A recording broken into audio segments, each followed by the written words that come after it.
What is happening out there, rotoscouts baseball fans? Welcome to a Wednesday show, gang. Good afternoon. Cujo's here hanging out. Hump day. Hope your hump day is going well too, buddy. Good to see you. Carlos Soto's here. Hello to you too, Carlos, all in caps. Good to see you, pal. Handful of people here to start the show. We'll have some more trickling in, I'm sure, over the next little bit. Excuse the voice. I still got a little bit of a scratchy throat going on. It's going to be going in and out. Hopefully I'm not coughing through the show. Had a little, just since I got back from Cleveland, a little tickle in the back of the throat. Hasn't, like I said the other day, hasn't turned into a cold or anything. But I just can't get rid of like the little in the back of the throat last couple of days. It's annoying. What's going on, Fanatic? Good to see you, bud.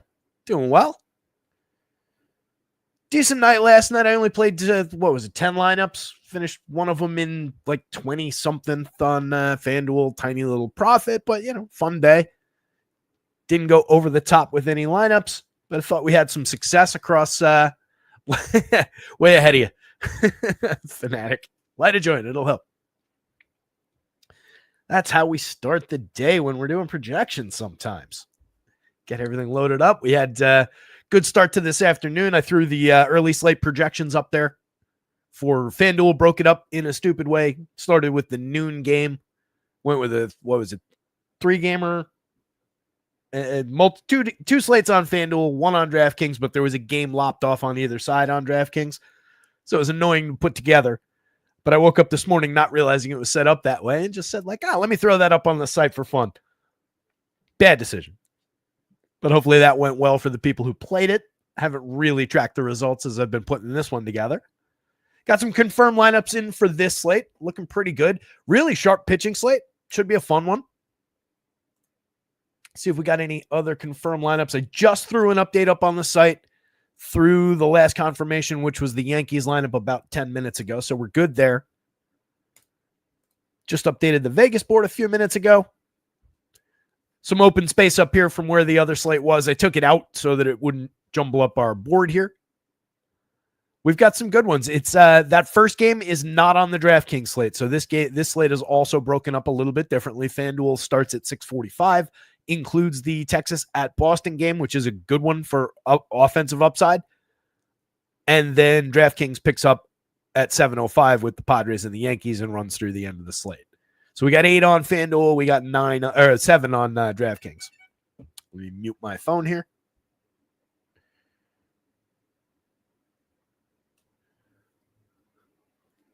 A lot of Knicks and Celtics back and forth in the old group chat today.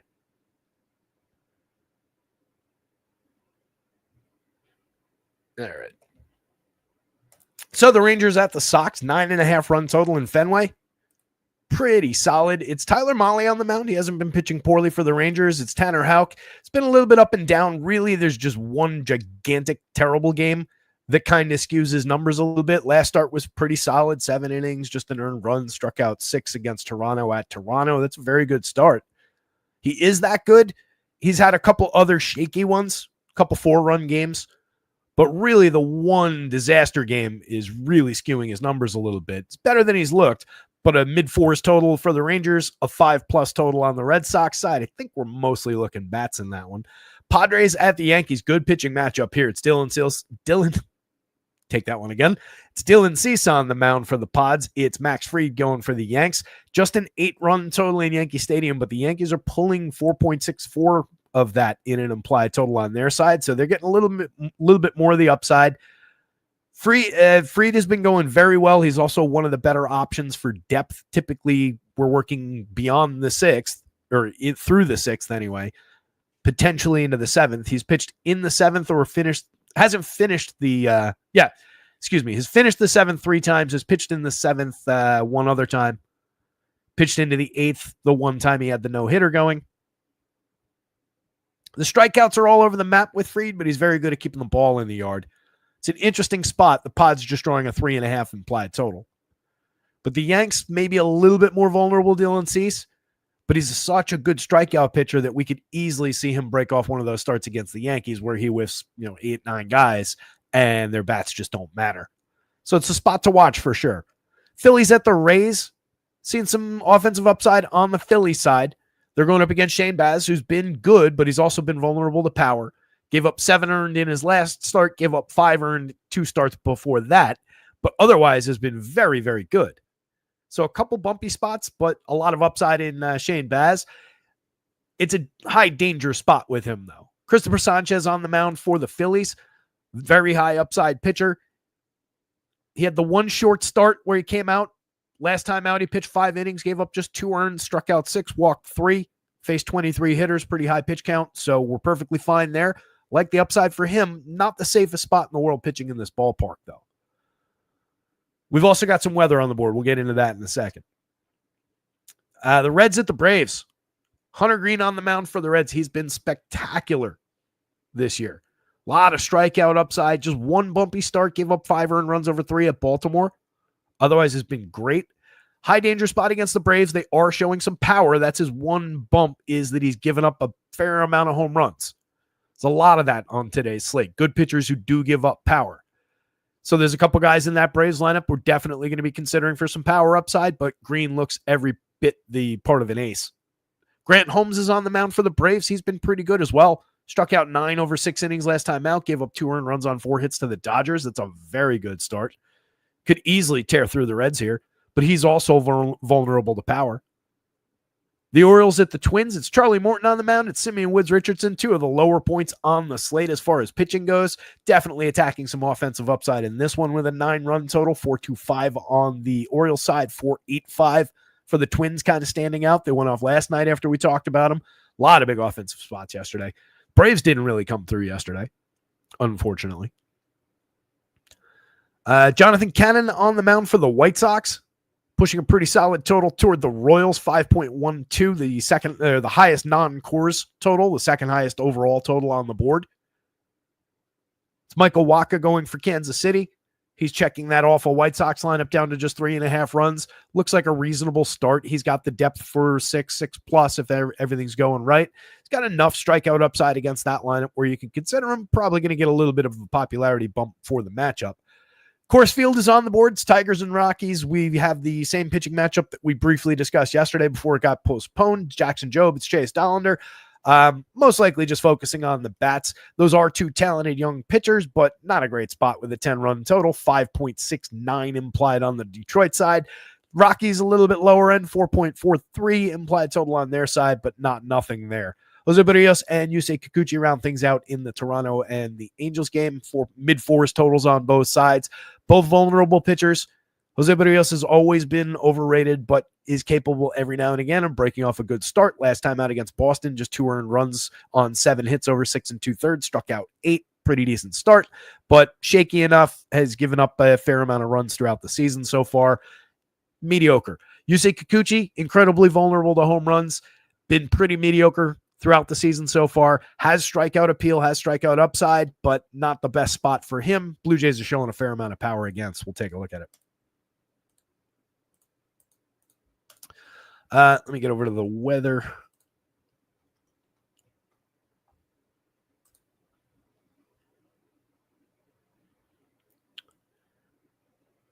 Power Sand Ruff lowered the alert on the White Sox in Kansas City. That's a plus. Carlos says, I hate the different start times. Why can't they get these the same? Yeah, it's so annoying, especially with the way those early slates went. Larry's now saying all the games are in orange. That's new. What do you mean? Oh, on that run board? Yeah, that was just because I had the early slates up here, and I just wanted to draw a line for as I was breaking it up for putting the projections up and everything. I do that so I know where the games are, which games are on which slate. But it doesn't mean anything there. But always good to ask. Definitely, make sure you know what's going on as we're talking it through. So, yeah.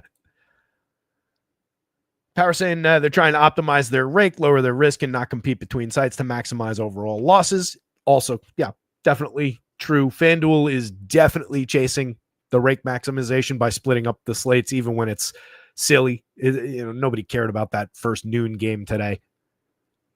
So for those, it's really annoying, but I get what they're doing. You're not wrong.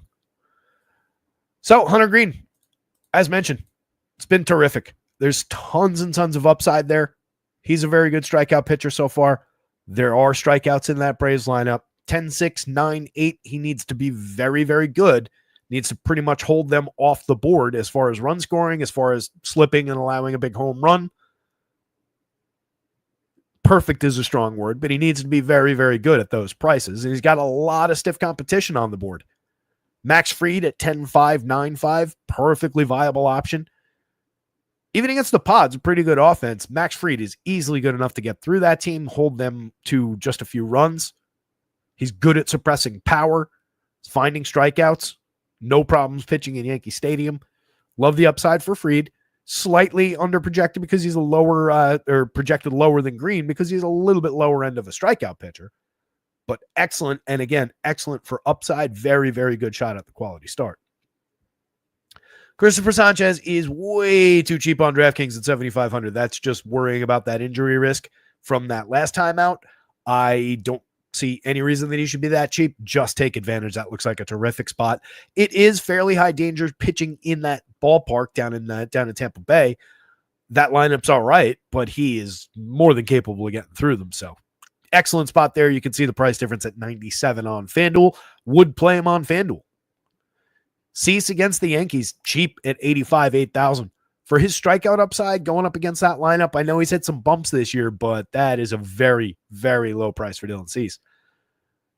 Grant Holmes, not entirely safe against Cincinnati, but finding his strikeouts a little bit higher projected on the FanDuel side. It looks like he's higher projected than Cease, where they're dead even for slightly lower price on the DraftKings slate. Holmes has been good, but when we're talking about these, just on the name brand of it, these are more ace caliber guys where he's probably the next tier down, and that is a decent Reds lineup on the other side. Kikuchi, difficult to justify sometimes, but there is strikeout upside there. You catch him on the right day, he's a very, very talented pitcher. It's just there's a lot of downside at best. It's a take one take one share of him, take one share of the Blue Jays in another lineup kind of a situation. Jose Barrios, 87, 85, probably more stable than Kikuchi, but a lower ceiling. Reasonable option, especially with Trout out of that lineup still. Waka has upside against the White Sox. Could easily go beyond that median projection, 83, 82. Not a bad price for Michael Waka in the matchup, but again, probably will draw some popularity.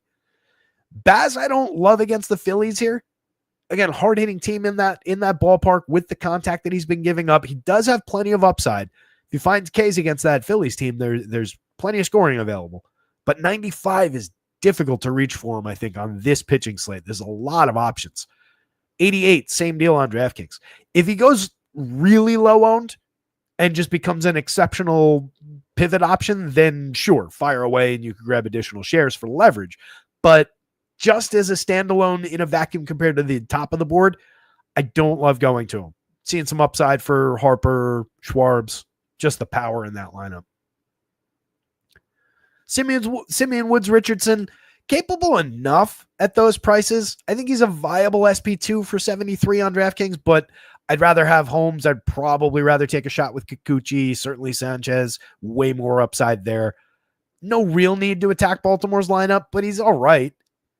Charlie Morton's a pretty firm no outside of just maybe the idea of a short start with a couple Ks for 5,000. But that Minnesota lineup is improved with Royce Lewis back. It's just a really rough, ugly spot. Difficult to see. I don't think we're going to the Coors pitchers, and I don't think we're going to Jonathan Cannon, even though he's been a little bit better than advertised.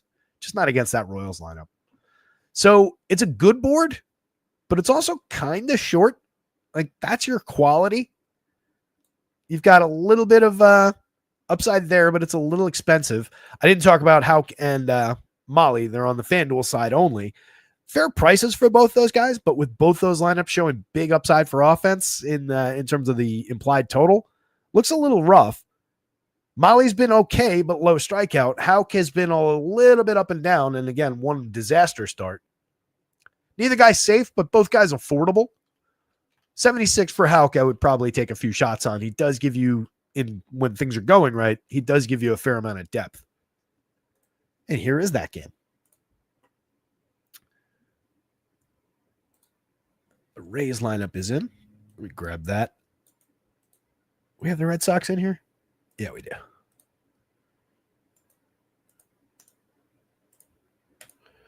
No Texas lineup yet. As we get started, hit the like button, subscribe to the YouTube channel here if you haven't already. There's a link to our Discord, which is always free, in the chat, in the description for this video. There are links to the website for where the hitter projections are, pitcher projections, the home run board, a couple other links in there. It all takes you to the same place. It's rotoscouts.com. Give it a look. NBA projections are up for tonight. NHL projections are up for tonight. Let's go Knicks. MLB projections for this slate are all loaded up. Some confirmed lineups are up there. All access under $1 a day for everything that's on the site. All three of those sports, NFL when it comes back, anything else that hits the site. For baseball, that gets you the projections for both DraftKings and FanDuel. Gets you the home run model, all the custom numbers for every single player. Gets you the daily home run picks. Gets you the top stacks board, the power index. A lot going on. So give it a look. 4.48 implied total on the Rangers side. 5.12 implied total on the Red Sox side. Definitely a spot we're looking for some bats. Carlos is saying the very early, extremely early. Yeah. Yeah, that was very early versus early this morning was really annoying because I pulled up DraftKings first and I was like, oh, that's a nice, tidy little slate. Like, I didn't think FanDuel would break it up and chase that 12:05 game. So dumb. Like, there should just be a hard and fast rule that we're talking about games that start at 1:05 or after, 7:05 or after. Anything else, just not on those slates. Just make it. It could be so easy. Could be predictable. People like me could plan their weeks. I could look at all right, Friday there are these games, and I'll know that this would be the main slate. Can't do that. Saturday, Sunday is always brutal, especially with Saturday wanting to go to my Yankee games that I have tickets for when they're home. It's always like, all right, is it going to be a 1 o'clock slate to include that game? Is it going to be a 3 o'clock? Or are they just going 7 o'clock for a couple night games? So annoying. 6 or 7 games is a sweet spot. Yeah, 7 game on DK today and 8 on FanDuel. I like a slate this size. 8 games perfectly fine with me. I don't love the monster slates, but you can definitely get through because there's a lot of fat on a bunch of slates. Like there's some truly relevant spots, and then there's the chaos of it, obviously. But there does tend to be a lot of fat on the larger slates. Anyway, solid game for offense here. 5-1-2 on the Red Sox side going up against Tyler Mahle. Again, Mahle's been pitching all right, 1.19 ERA, but a 3.81 xFIP underneath that is the real number. That's what you need to focus on. 27.7% CSW, but has a solid almost 11% whiff rate, 21.9% strikeouts. He's finding an okay strikeout rate, but he's walking too many at 9.6. He's been lucky via BABIP, given that walk rate. That whip is incredibly low at a sub 1. Hasn't given up a home run yet. Has been actually avoiding premium contact so far. A little bit of good fortune in there. We only saw him for 3 starts last year. Wasn't very good in those 3 starts. We only saw him for 5 starts the year before that. It was all right in those, 27.5% strikeout rate. That was the talent that we were chasing with Mahle, and he might go back up to that level as he gets fully engaged in the season if he's healthy all season. We could see him be 25% strikeout, maybe pushes up toward that level. I don't know that we're going to see this 3.16, 3.66 guy. It's probably more like the 4.40, the 4.0 guy, the 4.97, the 4.56. He's a vulnerable enough pitcher to a very good Red Sox lineup in their home ballpark, drawing a big total. Oh, you know what? I never actually talked through the weather. We got sidetracked. I wanted to go back to the site and make sure that this is the same update. All right, so as I think it was Larry mentioned, Kansas City models are slightly less alarming in Kansas City than what it showed per raw. Still wet, but the rain looks lighter. He's got it orange/yellow now. That's the riskiest game. This game in Boston has rain in the area, but apparently not that threatening. It's more like a slight chance of a delay and then play the full game. There's typical Florida weather in the Tampa game, but everything will be fine after it blows through. Rain in the Atlanta area, rain in the New York area. Seems like it'll be enough to play in both spots, or not enough to postpone the games in both spots. The wind is blowing in Minnesota, and then there's a bunch of rain, and he's got the Detroit-Colorado game as yellow, but notes that it's not like yesterday, and he expects it to play. That's all per Mr. Roth over at Roto Grinders. So kind of weather concerns everywhere. There is a little bit in this game. We're also getting a wind blowing out, but it's not a big wind. That's what I wanted to take a look at. If there was any weather that was pushing the high totals here. It's just a couple good to decent lineups going up against some vulnerable pitching. Tanner Houck, 18.9% strikeouts, a 6.38 ERA, but we can safely ignore that, just like we ignore the 1.19 on the other side. Focus on the 3.95 xFIP. That's around who Tanner Houck is. The whip is a little bit high. The walks are in line, but he's gotten some bad misfortune in terms of some BABIP. He's given up a lot of hard hits, a lot of exit velo, but he typically keeps the ball down. 6.6 degree average launch. He's been doing his job there. Still lost a few home runs, kind of uncharacteristically. Last year, it was just a 1.48% home run rate that came on a 3.9 degree average launch. Technically, that has gone up to a 6.6, but that's not exactly egregious. There are more hard hits. There's a little bit more exit velocity so far. So you can see some of the bumps. The stuff plus number is way down. Swinging strikes, CSW, are pretty much in line. He's lost a couple called strikes so far. But he's not far off of these marks. And again, it's mostly this, especially the ugly ERA, comes from the start where he gave up 11 earned runs, 12 runs total on 10 hits to 20 batters over 2 1/3. That was a just disaster start in Tampa Bay. They hit 2 home runs. He struck out 1 and he walked 2 before he came out of the game. But last time out, seven good innings against Toronto. The start before that, he gave up 4 to Cleveland on 8 hits in 5 innings at Cleveland. Still came away with 6 strikeouts, didn't allow a home run. Had a 7 strikeout game the game before that. He coughed up a homer, but only 2 earned runs on 3 hits over 6. That was against the White Sox. Take it or leave it.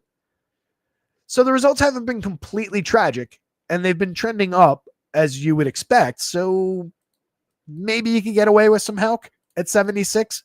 He's very cheap for the shot at 6 quality innings, handful of strikeouts. There are some Ks in this lineup. They're good at avoiding strikeouts.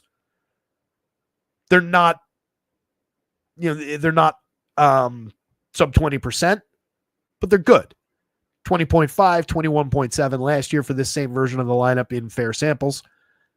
Evan Carter's number could skew it slightly. That would be the difference currently. He's only made 5 plate appearances. Back in the lineup now. Breaking news, ex-Miami, Maryland safety Avante Williams, number 1 safety recruit in 2020, arrested and charged with second-degree... Not sure which word that is, but it doesn't sound good. It's one of 2 charges. Hopefully it's the lighter one. Actually, I don't know. I don't care.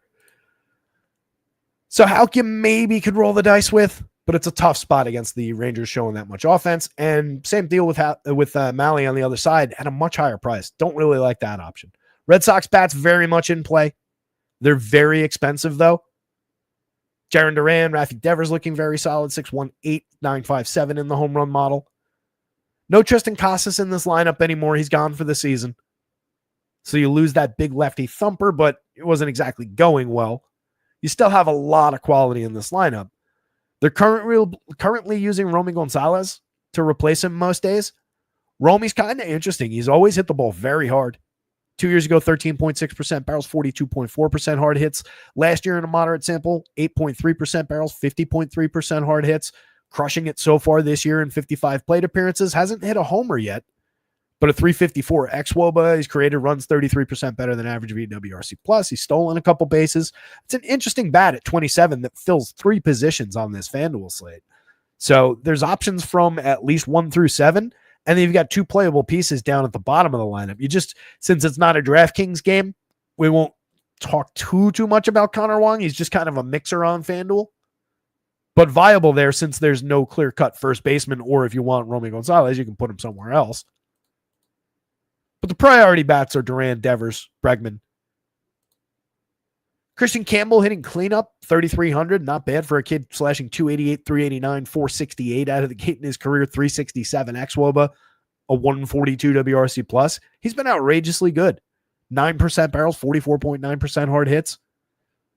Bregman with that double-digit barrel rate, 49.1% hard hits. He's hit 8 home runs. What a start to his Red Sox career. Giving them more than I thought he would. 315, 393, 580. He's been terrific for this team. Duran has kind of underperformed so far. 99 WRC plus, nowhere near you where you'd expect it. He's hitting the ball squarely, though. 46% hard hits, just under 8% barrels. Only 2 home runs, but he's got 11 stolen bases. You expect things to click. 320 xwOBAs around the average. But you expect things to click for Jarren Duran, given the extreme upside for extra base hits and everything last year. Willie Abreu, another guy who hits the ball very, very hard from the left side, 14.1% barrels, just under a 50% hard hit rate so far for him. Similar numbers last year with an increase in barrels. 7 home runs so far, a 235 ISO, a 402 xwOBA, saying that there's more under the covers. Trevor Story's been terrific. 5 home runs, 7 stolen bases.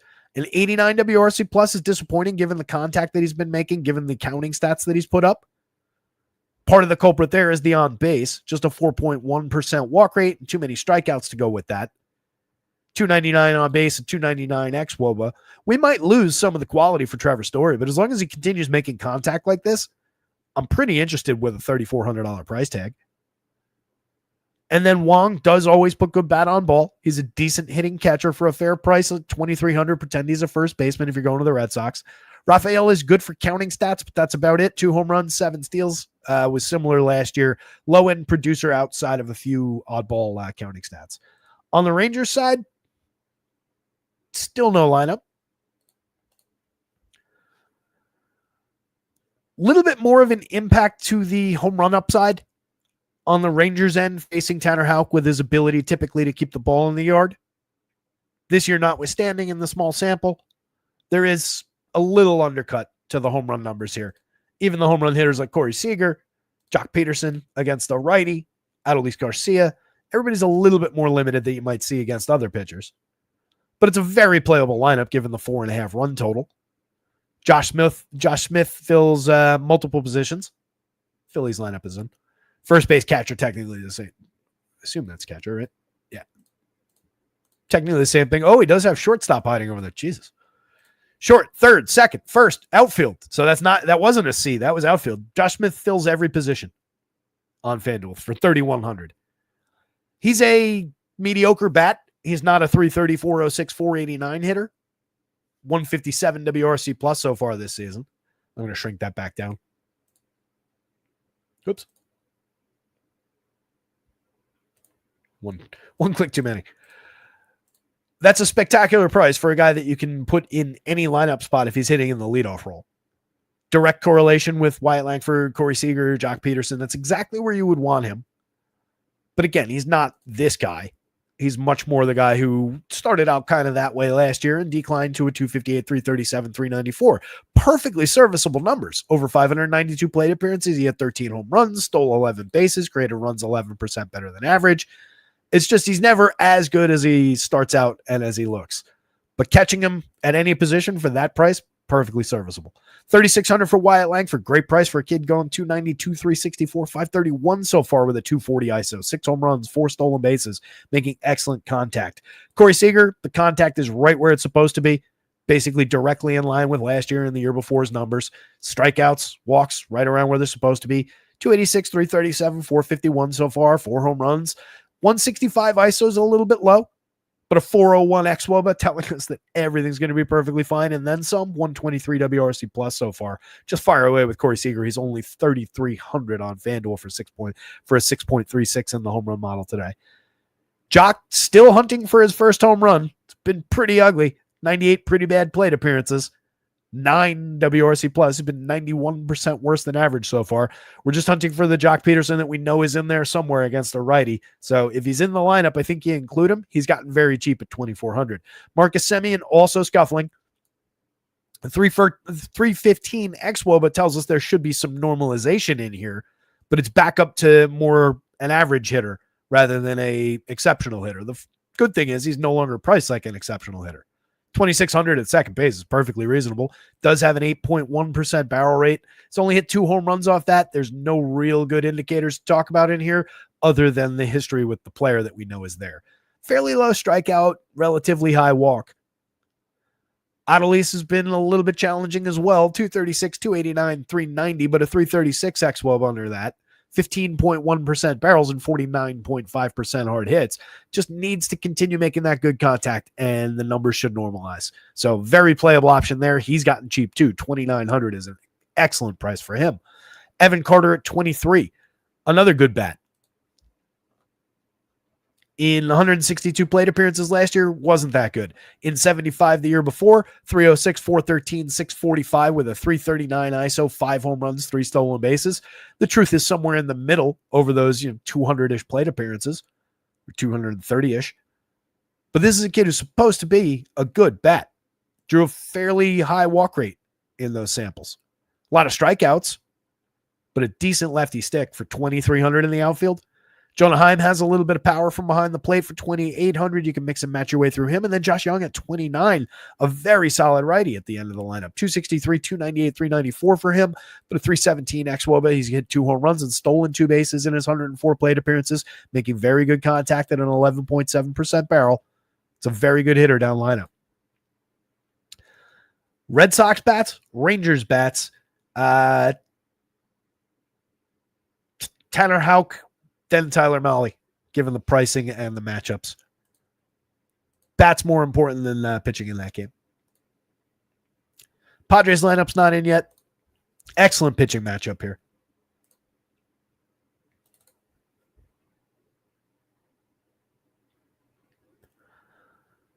Yeah, it's interesting, Synthetic. It's not that those Red Sox are mispriced. Like, they're all worthy of the high prices. Mahle's the X factor there, given how he's been pitching fairly well as far as limiting runs, but he is a more vulnerable given the frequency of contact that's available at the lower strikeout rate. But if he reverses course and goes back to the higher strikeout rate, maybe he got something there on the Mahle side. Maybe he limits the Red Sox, but that also could make him vulnerable in different ways. So really interesting spot there. I don't think it's an unworthy spot to pay up for, though. I think the Red Sox are worth chasing at those numbers. And hopefully, you would hope maybe that the high prices make it more difficult to reach and keep their ownership lower than it ought to be.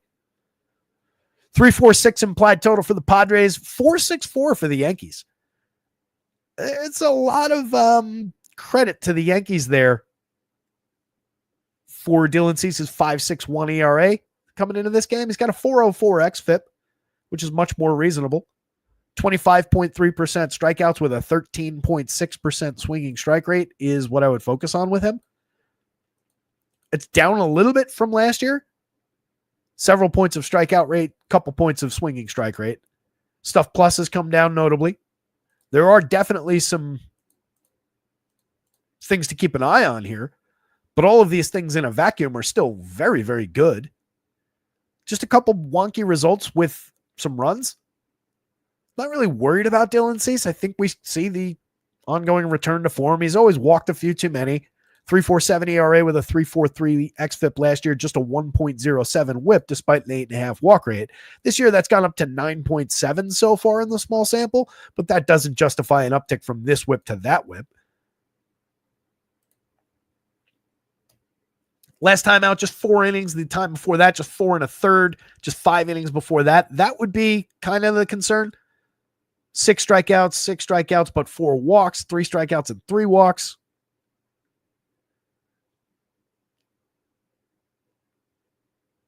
If we're limiting him to 5 and change innings, that's where this projection comes from. There is, a downside in considering him even at the 85 on FanDuel at the discounted price, at 8,000 on DraftKings, but you're getting terrific upside for that money if we get 6 innings out of Dylan Cease. We're getting terrific upside for that money if we get even just this 25% strikeout version against the Yankees team that strikes out at a 22.7% clip and honestly has more strikeout in it than that. it's not a crazy spot to grab some Dylan Cease. Max Fried's easily the safer option. Slightly lower overall ceiling probably, but pitching in a much better form. 1.01 ERA so far, a 3.74 xFIP underneath that. Striking out 21.5, walking just 6.1, a sub-1 whip. This looks very much just like exactly what you would expect from Max Fried. He's not a premium strikeout pitcher, but he's very, very good at keeping the ball in the yard. He's very good at limiting runs. And he finds his Ks along the way, and it's a good strikeout to walk ratio while pitching deep into games, 44 2/3 in 7 starts. Went 7 last time out. As mentioned, multiple times has pitched into or through the 7th. Had an 11 strikeout game back on April 9th against Detroit. Otherwise, kind of more pedestrian strikeout numbers. 7 strikeout game after that, 2 6 strikeout games, and then some lower end ones. Against the Pods, it could be that kind of day. 4 or 5 strikeouts, but goes 7 fairly clean innings. That's kind of what we're looking for with Max. You get the win bonus upside, you get the quality start upside. For 95, for 10-5, easily worth going to. This maybe, given the Yankee Stadium of it, the quality of the Padres, the lower strikeout number, probably a little lower projected in some places, that might keep the ownership a little lower than it ought to be on Max too. Definitely worth considering. Padres bats, not out of play, but you can see the impact that Max has on their home run numbers. Pretty noteworthy there, but you still got Tatis up at 7.57. You've got Machado pushing a 5.87. We have Jackson Merrill back in this lineup, which is a critical piece for them. So they're a little deeper than they've been, a little bit more interesting overall, but not a good matchup day. And that lineup's still not in. The Rangers lineup came out, though. It is, I think, exactly what we were talking about, except Adolis Garcia moves to 6 and Evan Carter goes to 7. I think they were the other way around. Marcus Semien 5. There might have been slightly different, too. But all the same guys, slightly different order, possibly. So if this is the version of the Pods we get, it probably will be. Fernando Tatis, a superstar in the top role. You can always play him regardless of who's on the mound. What it probably diminishes facing Max today is the appeal of Tatis as an expensive one-off guy. He'll be a little contrarian for that reason, so you can throw him into the mix for that, and there's always upside. But facing a pitcher like Fried definitely does take a little bit of the ceiling down, even for a player as strong as Tatis. And you can see that most notably in that home run number. Most days we're getting Tatis above a 10. 8 homers, 8 steals on the season, a 237 ISO, a 429 xWOBA. Dude's a monster. There's no reason in the world to think that he couldn't hit 2 home runs against Max Fried today. But it's a little less than likely. Luis Arias, spectacular hit back control, excellent hit tool. First and second base eligible is nice on FanDuel for just $2,700. Not bad buying the on-base skills, the correlated scoring. Just wish they would hit him ahead of Tatis. 42 on DraftKings. It just sucks that he's only a first baseman there. I like him way, way less at first base than I do at second base. I want my power upside at first base. Manny Machado for just 49 on DraftKings kind of makes up for it. That's a very good price for his contact. 12.3% barrels, 55.7% hard hits so far. Manny's quietly at 300, 361, 462, carrying a 406 xWOBA that tells us, that everything right there is real and has upside for more. The premium contact numbers tell us that the home runs are coming.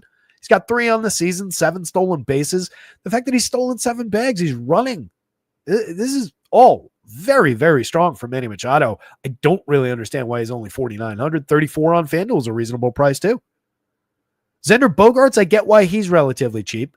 He's at 246, 336, 344. At least he's getting on base. The 336 on base is nice, but it's not really resulting in the run creation that we need. 95 WRC plus is not getting it done. Premium contact is taking a bit of a dip. 5.1% barrels down to 3.2. He's only hit 1 homer. He's not where I was expecting him. Still low strikeout, still high walk.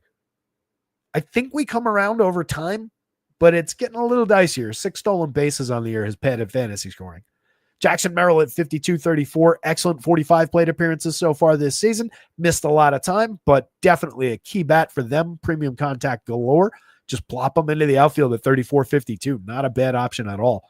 Oscar Gonzalez, mix and match piece at 25-23. Jose Iglesias, Elias Diaz, and Martin Maldonado. If that's what we do here, a little bit limiting down lineup, a little bit limiting for their ability to turn this lineup over with those hitters down the bottom. You would hope they don't stack it up quite like that. Also, some ugly positional conflicts. Very cheap down there, but yeah, you're just kind of cheap home run hunting once you get to those catchers. Jose Iglesias, just a little bit of a hit tool across multiple positions. Not great down the bottom. And again, bad matchup against Max Fried. Vegas sees it that way at a sub 3.5 total. Yanks, on the other hand, drawn kind of a hefty total against Dylan Cease, in my opinion. There's no reason to think they couldn't get to him, and he's been vulnerable to runs this year in a few starts. But I can see a direct path for Dylan Cease breaking off a good strikeout game today and just taking the bats out of this team's hand. Ben Rice in the leadoff role, even in his good start, he's at 24.4% strikeouts. 11% walks is very good, and he could exploit that against Cease. Cease is going to have to be on form to get these guys, but that's exactly where Ben Rice is supposed to be. He's a high strikeout, high walk hitter with some power. 8 home runs on the season, had a good game yesterday, 398 xWOB, 165 WRC plus. We will see where we go from here, but it's been an undeniably good 127 or so plate appearances. Aaron Judge is the best hitter in baseball, full stop, 412, 503, 772, creating runs 156% better than average. Wellesley, 7th home run came, that was yesterday, right? 3,900 in the 3 spot as a catcher. That's not a bad option on DraftKings. 5.25 in the home run model today. 13.8% barrels, 50.6% hard hits, taking a shot at the premium contact that Dylan Cease is allowing so far, despite the fact that not many have gotten out against him. This is a very much the shape of a guy who's given up too many home runs. He just hasn't happened to. But the Yanks could change that in a hurry today. Goldie at just 43 on DraftKings. Despite 9.1% barrels, just under a 40% hard hit rate is fine as far as the contact goes. Strikeouts are way down from 26.5% last year to 17.6% this year, while walks are essentially the same. And he's slashing 351, 401, 478 with a 361 xWOB that says it's all real. Creating runs 51% better than average, third best on this team. I don't really understand why he is that cheap on DraftKings. I don't think he's the Paul Goldschmidt of old. I wouldn't argue that, but for just what he's done so far this year, he should be at least pushing 5,000. FanDuel's got it a couple $100 too cheap. DraftKings is way cheap on Paul Goldschmidt today. Cody Bellinger, 4,400, 3,000. Some signs of life lately. 4 home runs, 4 steals. Bad slash line. Just a 307 xWOB, but just an 81 WRC plus. But the contact numbers have skewed up. 9.6% barrels, 43.6% hard hits now. Hopefully we're coming around. Still a fairly low strikeout, good walk rate. Anthony Volpe, high strikeout, fairly high walk. Dominguez, even higher strikeout, but a good walk rate as well. Both guys can put quality bat on ball, 50%-ish hard hit rates for both. Volpe still carrying a double-digit barrel rate. Dominguez disappointingly not. There's a lot of Ks for Dylan Cease to go find in those two hitters right there. And then Ozzy Cabrera down lineup, Yorby Vivas down lineup, mix and match guys. Vivas is interesting for a low strikeout, high walk profile. We'll see how it translates in the show. Over 12 plate appearances, been on base a few times. But there's no threat down there from those two hitters. So it's a short Yankees lineup. It's the typical 1 through 7. So it's not necessarily short, but these two hitters are problematic, especially against the high strikeout, high whiff pitcher. This is where your quality is. And you get some really good pricing on it. That 5-man, just if you wanted to take it right off the top, 4,800, and it includes Rice for whatever he's worth. Aaron Judge, I think he's worth a lot. Goldie, Bellinger, Austin Well. It's a good stack. That's a fair price. Yanks are in play, more so than the Pods. Eileen pitching. It's Max Fried, Dylan Cease, Yankees bats. You could easily go Max Fried, Yankees bats, Dylan Cease, and then the Padres bats after that.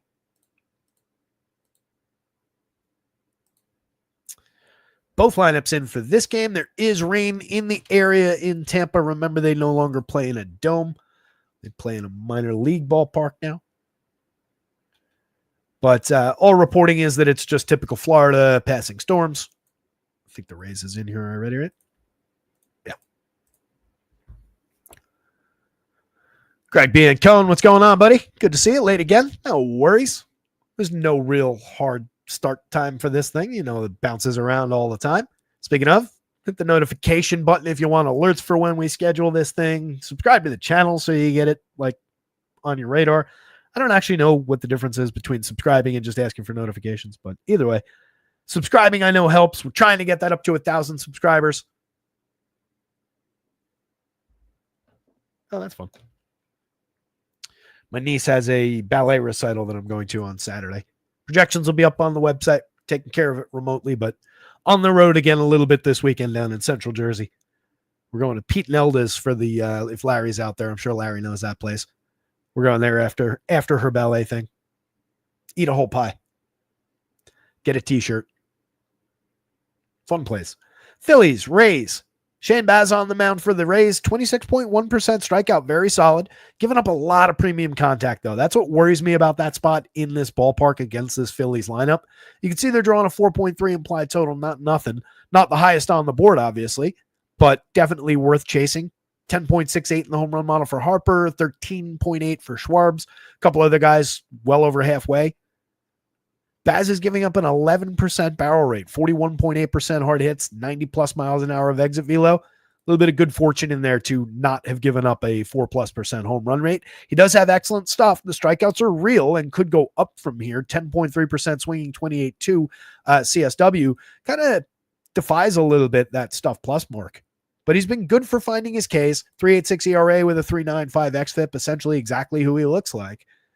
But this is showing some vulnerability. This is a very good Phillies lineup. He does walk too many as well, and they can exploit that. There's a lot of good hitters in here at drawing walks. Just feels like a shaky matchup for Baz on a good pitching day, but there is upside there. At 95, it's difficult to chase against the rest of this board on FanDuel. It's probably going to be pretty low owned. 8,800 is more playable on DraftKings. Fits in a little bit better, but not like that does. 75 is just a misprice. Christopher Sanchez, he came out of the one game with forearm tightness, but came back last time out, went 5. Faced 23 hitters, 2 earned runs, struck out 6, walked 3. Perfectly fine. I think he just came up a little bit sore in that one. He had gone 7 the start before that, struck out 12, faced 28 hitters, presumably threw a lot of pitches. 28.9% strikeout rate over 31 1/3 in 6 starts, pitching to a 3.45 ERA with a better than that xFIP, 2.92 xFIP underneath it, a 14.5% swinging strike rate, 31.5% CSW, fulfilling everything we expected about his ability to miss bats and to limit contact. 3.7% barrels on a 5.5 degree average launch. This is a very, very good pitcher. Last year, 3.32 ERA with a better xFIP, 20.3% strikeouts. We've seen a nice big jump in the strikeout rate with a good explanation behind it. The stuff has just improved markedly year over year in a small sample so far, but also via the numbers we were seeing him put up in spring. So we've got a lot of justification for a lot of this being real. 7,500 is just a bad price. This is a team that's striking out at a 24.2% rate. It's got them checked down to a 3.75 total in their little bandbox home ballpark here. Might get dinged if he makes a mistake, leaves one up to one of these hard-hitting righties in this lineup, like Christopher Morel, like Junior Caminero. There's a little bit of danger, but if he's on form or even close to it, this could be a huge start for 7,500. Project great, one of the top options on the board. Would play on FanDuel at 9,700. Planning on playing.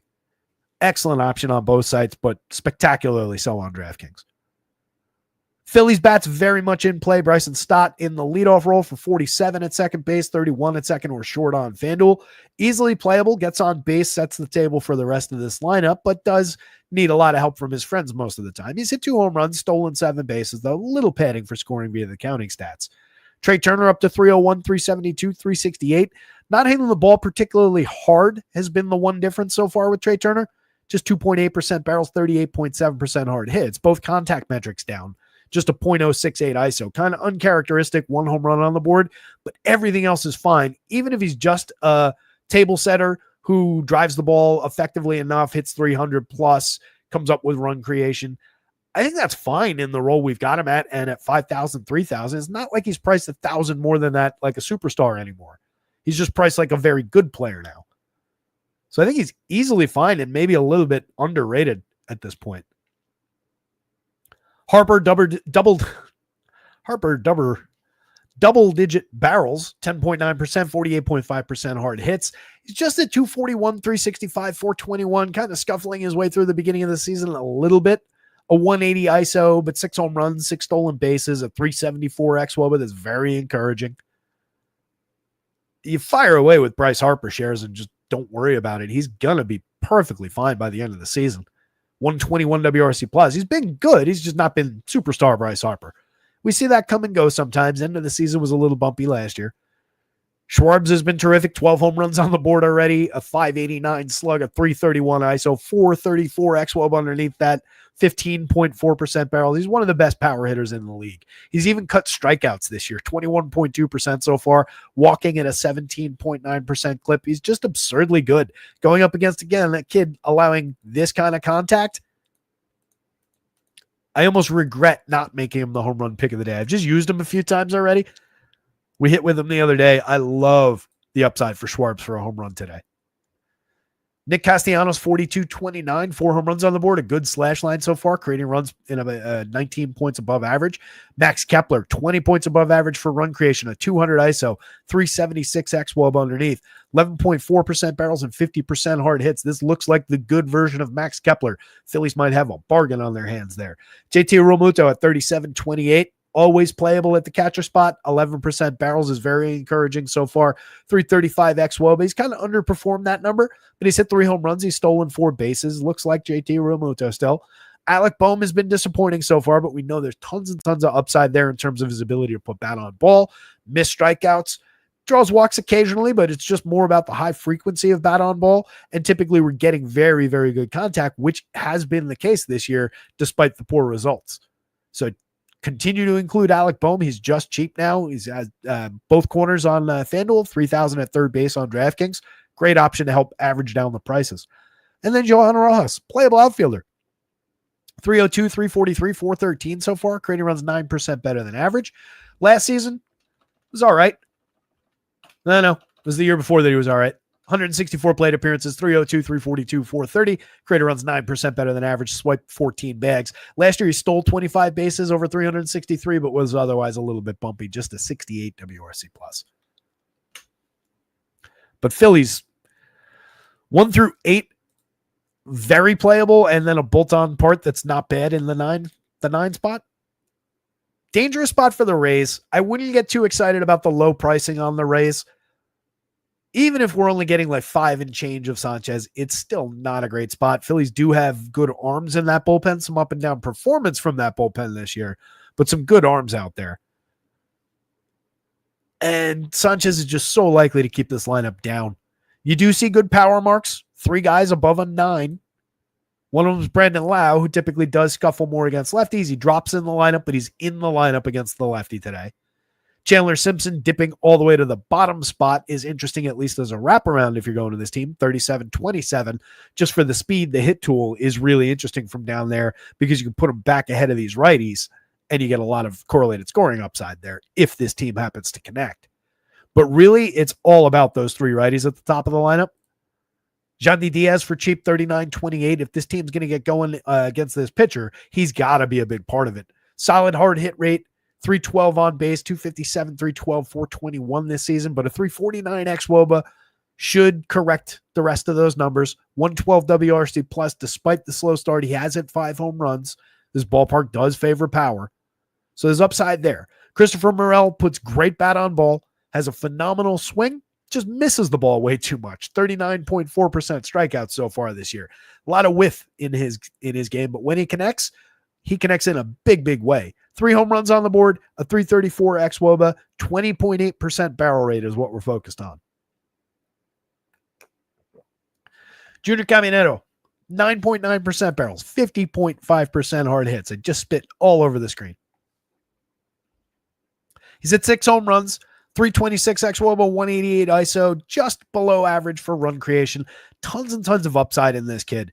21.3% strikeouts is excellent at this point in his career. Just 4.4% walks. You'd like to see him push that, boost the on base, boost the run creation. numbers across the board. 4,200, 2,700. Again, another player. If this team's going to connect against Sanchez, he almost has to do something today. So if you're going to hit this team, super high priority bat. Danny Jansen, a mix and match catcher. At least he's cheap. You can get occasional power out of him, but pretty weak. 83 plate appearances so far. Curtis Mead is almost a dead min, second base eligible. That's where you would want him, but pretty bad over 56 plate appearances. There's supposed to be a better bat here than we've seen so far. Lau would be a priority at 39, 26, even with a lefty on the hill to start. Jose Caballero, Taylor Walls, Chandler Simpson, all kind of do the same thing down lineup. A little bit of hit to a little bit of speed. I would just take Simpson from the last spot and the highest end speed and hope for the best. If I'm wrapping him around to the top, then we go 9, 1, 2, 3. I probably would just take Lau there. Take the guy who's like the midpoint connector between the top and the bottom of the lineup anyway. The other consideration would probably be the catcher for the direct connection, and only 2,900 to fill that position. Either way, this version with Lau is under 4,000 for all of their key bats. If you go with Jansen instead of Lau, it's 3,760 a piece. So that would be the way to consider the Rays, but I really don't like the spot for them today. I really expect Sanchez to do well. Christopher Sanchez, Phillies bats, Shane Baz, then and only then the Rays. Moderate mixer, couple contrarian stacks if you're building 150. If you're building 20, would you play a Rays stack if you're building 20? I probably would. I think one Rays stack in 20 lineups is reasonable. Carlos Soto like Schwarbs. Dude's just good. And he's in the dentist chair. Oh, man. That sucks. Hopefully it's not for anything crazy. Hopefully you're just getting like a cleaning. Get the fluoride going. What's your choice of fluoride flavor? You a bubblegum guy?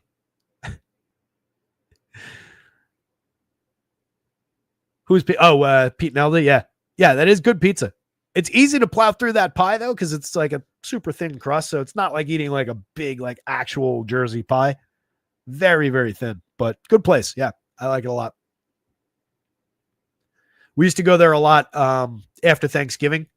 My uncle and my cousin would stay down, and then like the Friday after, we would go down there, do the pizza challenge and all of that.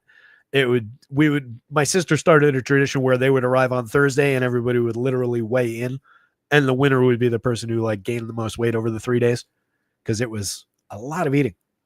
Fun stuff. Braves, Reds. Was this the game I wanted?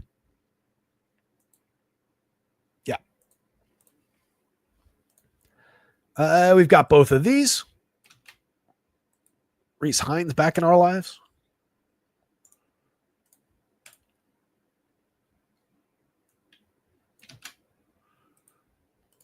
Braves.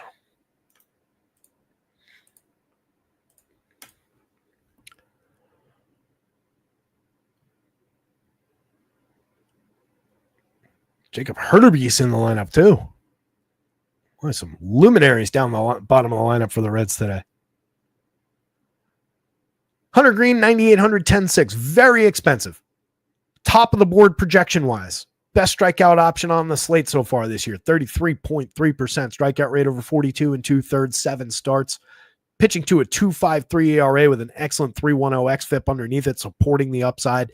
A 16.6% whiff rate. 16.6. That's ludicrous. That is excellent. He is allowing a lot of premium contact. That's the one concern. He hasn't been walking hitters. 4.8% walks. That's a big mark for him. Last year, that was 9.3. If he can maintain that with this uptick, that's insane improvement. Even if he continues to give up premium contact. Last year, he wasn't bad for the premium contact. He was a fly ball pitcher, but he didn't lose many barrels. A lot of ability to limit hard hits and exit velo. So that's changed a little bit. Possibly just on some misses, chasing those big strikeout numbers. But this is a spectacular jump. And it all looks very real. I mean, you can see the numbers in Stuff Plus. Stuff Plus was excellent last year. It's actually gone up slightly. It's just a little bit of concern in there in individual matchups when we're looking at the DFS upside. And it's really more about how his price bounces off the other prices on the board. Like I said at the beginning of the show, perfect is too strong a word in baseball, but he needs to be very, very good here. He needs to fully avoid making a mistake. And he is giving up this is over our threshold of concern at 4.24. So are both of those numbers. So is that number. He's an extreme fly ball trajectory pitcher. So there is a high danger of home runs here. He's gave up 1 in his last game, 2 in the game before that, 3 in the game before that. They've all come in a big bunch. He made 3 very, very good starts before that stretch, though, over which he gave up no home runs, struck out 8, 7, and 8 while pitching 7 innings, 8 2/3, and 7 innings. Those starts were all spectacular. So it's been a little bit hit and miss in terms of the power that he's allowed, but the strikeouts have been intact the whole way through. Struck out 12 in his last game. That was against the Nationals. That was over only 6 innings. Faced 22 hitters, struck out 12 of them. So I don't really care about that home run. But once we start casting that, if that is not a solo shot, let's say that's a 3-run homer. Now that has a big impact, even with a big strikeout number. Now he needs those 12 strikeouts. He needs to book that quality start. It does become a little bit challenging at the price, but the upside is the highest on the slate. There are plenty of strikeouts in this Braves lineup, despite an average down here of 19.5 showing. It's a little deceptive. The heart of this lineup, even including that 15 from Ozzie Albies, that's a 23% rate last year from the key hitters here. So there are plenty of strikeouts available for Hunter Greene today. I love the upside. There is a threat right there. Matt Olson especially, the big lefty against this kind of contact. I like the upside for him. That could be our guy who gets him for the home run. But there's obviously just as much threat from Riley and Ozuna on the right side of the plate. Otherwise, we've got an underperforming Michael Harris.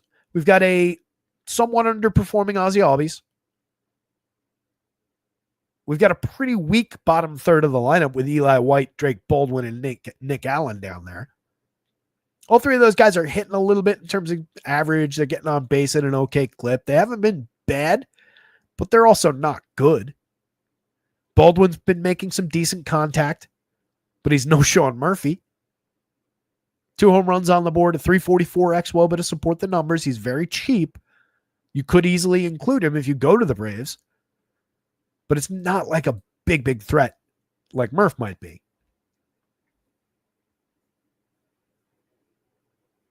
So high danger spot through those 3 hitters. Little bit on 5 and 6, but a lot of relief down through there. A weak leadoff hitter.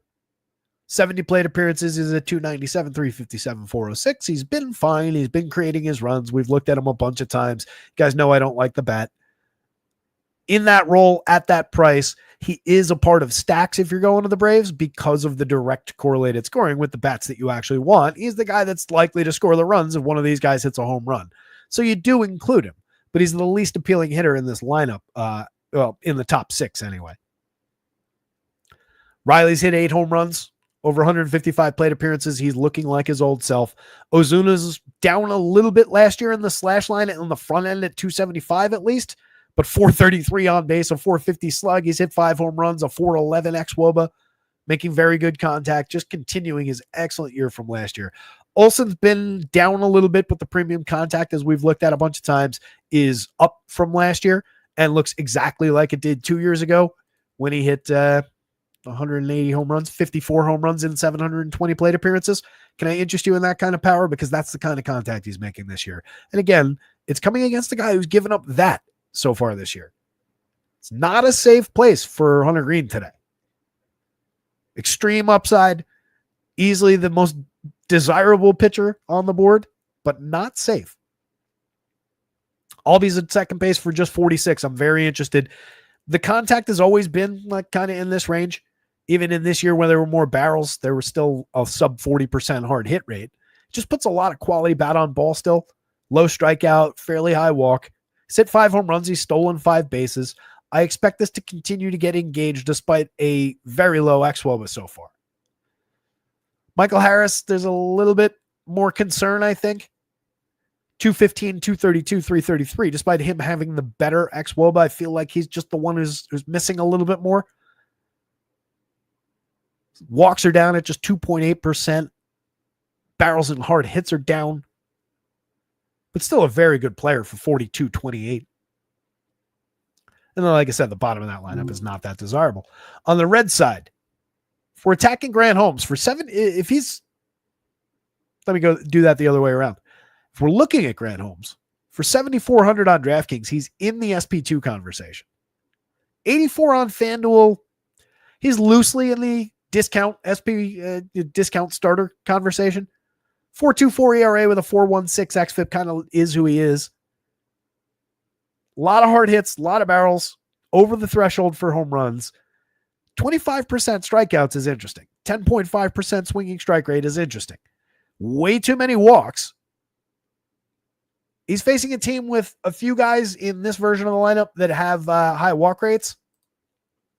But really, out of the guys who have been in a lot of plate appearances so far, it's really just Matt McLain and Gavin Lux. There's a lot of not necessarily patient hitters in this lineup. It could be an okay day for Holmes. 370 implied total helps the support for the upside at 74. Last time out, 6 innings.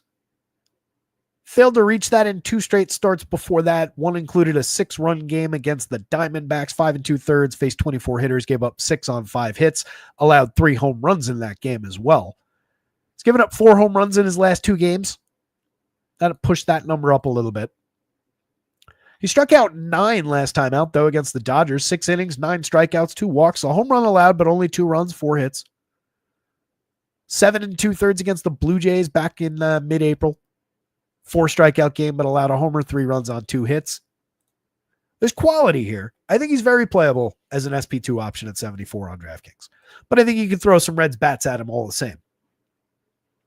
McLain and Ellie are your 2 priorities in the infield. 4,400 and 5,900 come together pretty nicely for a 51.50 average there. They average down to 3,400 on the FanDuel slate. You get a second baseman, you get a shortstop, and you go on from there. If you want to fill out more from the Reds, Gavin Lux for 36.27. Pretty solid price for a guy slashing 295, 392, 411 so far. A 332 xWOBA, 123 WRC plus. Making okay contact. This is an extreme. 6.2% barrels is not great. 42% hard hits on that is fine. Drawn a ton of walks, but also a few strikeouts in there. But this is essentially Gavin Lux kind of fulfilling expectations finally. This is not a completely surprising 130 plate appearance. He's been very good, but they haven't really pushed price, especially with second base eligibility. If you're skipping McLain or if you're building a bunch of lineups, there's flexibility there. Like, let's say you need to avoid price a little bit, and this is your 10th red stack that you're building on FanDuel. There's nothing really wrong with, all right, this time out, I'm going to differentiate a red stack by leaving Ellie out of it. We're obviously leaving the best player out. I'll pop McLain in at shortstop, keep him in that version for 31. I'll grab Lux and put him at second base. He's in the outfield in all my other shares. And then I'll stack him up with, the Yankees. And I'll grab Aaron Judge and multiple outfielders from the Yankees or whoever. The Red Sox. A lot of outfield options there. So I think there's a lot of combinatorics at work on FanDuel, not so on DraftKings. You've only got one multi-position option on DK. You've got all these positions to work with and move around the board, including multiple shots at second base. But the priorities are those top 4. Santiago Espinal's just a hit tool guy, 333, 383, 391 so far. You're looking for him to get on base, provide some correlated scoring, which is great from second base, shaky from third base. It's fine in the outfield on DraftKings for the cheap price, but he's one of the lower end hitters in this lineup. Spencer Steer gives you some DFS upside with a little bit of power, a little bit of speed. He's been bad over 126 plate appearances. At first base for 3,700, at least he's cheap on DK. It's kind of what you're clinging to over there. On FanDuel, you get him at second. You get him in the outfield, just 2,700. That helps the purchasing power. Tyler Stevenson is a good hitting catcher. Over 20 plate appearances, he's hit a home run so far, 342 xWOBA, making what is probably amounts to 3 or 4 batted ball events, 22.2% barrels, 77.8% hard hits. It jibes with his contact from last year, 9.1, 43.9. He's a good power hitting catcher, but he's an infrequent, unreliable contributor. This is a high price to find Tyler Stevens. Hurtubise, last year over 68 plate appearances with sub Mendoza, stole 2 bases, sub 300 on base, not that appealing. We had 5 home runs and 2 steals over with a 175 WRC plus out of Rhys Hines last year. If you remember, that was a little interesting stretch where he flashed a bunch of power and then kind of faded away. Deadman price on FanDuel, at worst he's a mixer. 35 feels a little bit pricey on DraftKings. It's not a high price, but it's a high price for the situation. I'd probably go Hurtubise for the mid if I'm deciding between the two, and either way on FanDuel, depending on what you want, but you probably get more upside out of Rhys Hines in a vacuum. Hunter Green. Grant Holmes for value. Braves bats, Reds bats. The offenses are only loosely in play.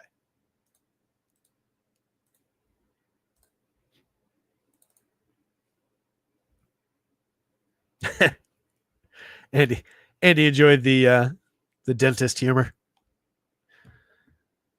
Hopefully you convinced them to put the show on like via whatever audio they got. Got to be better than their elevator music.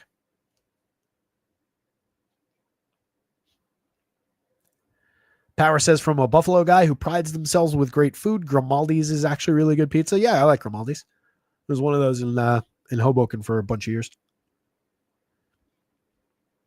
The Orioles and the Twins. We've got both of these lineups in. 428. We've got most of the lineups on the board.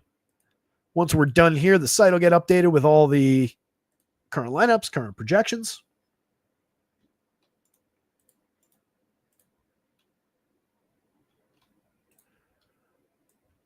It's Charlie Morton. It's Simeon Woods Richardson. It is not a great spot for pitching.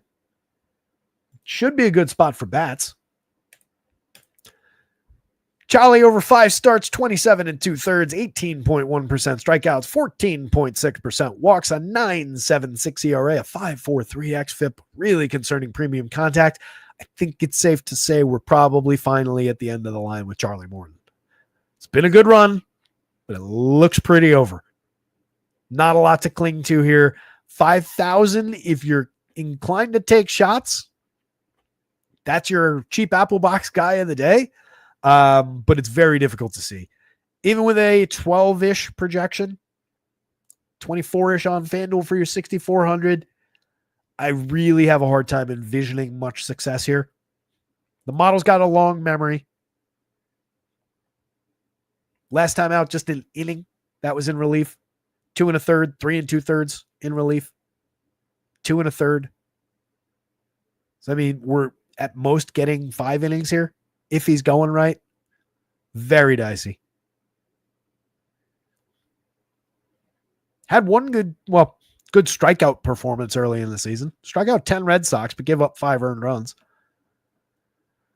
2 1/3 clean-ish innings against the Yankees a few games back in the bulk relief appearance. Struck out 2, walked 1, gave up an unearned run on 3 hits. It's his best performance all season. Probably time to hang it up for old Charlie. I wouldn't play him against the Twins with a 4.85 implied total and a improved and deep lineup here. A lot of multi-position eligibility on the Twins on FanDuel as well. A couple guys on DraftKings too. 3 of them at second base. Simeon Woods Richardson has been the better of these two pitchers. 4.03 ERA, but a 4.51 xFIP kind of betrays that number. Just under our threshold for home run rate on a 17.9% barrel rate so far. That is ridiculous and unsustainable. Bump the Orioles for a little bit of upside given that.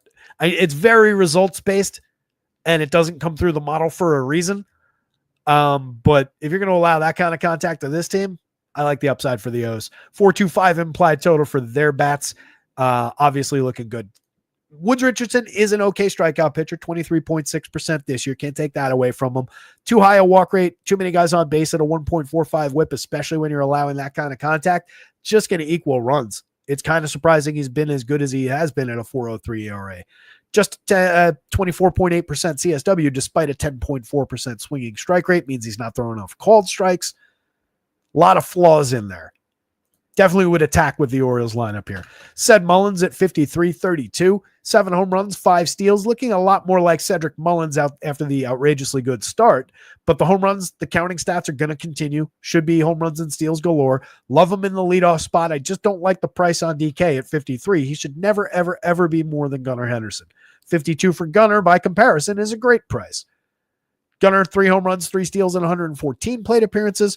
Otherwise, kind of average numbers for him, 252, 298, 421, not where you'd expect him. Just a 308 xWOBA.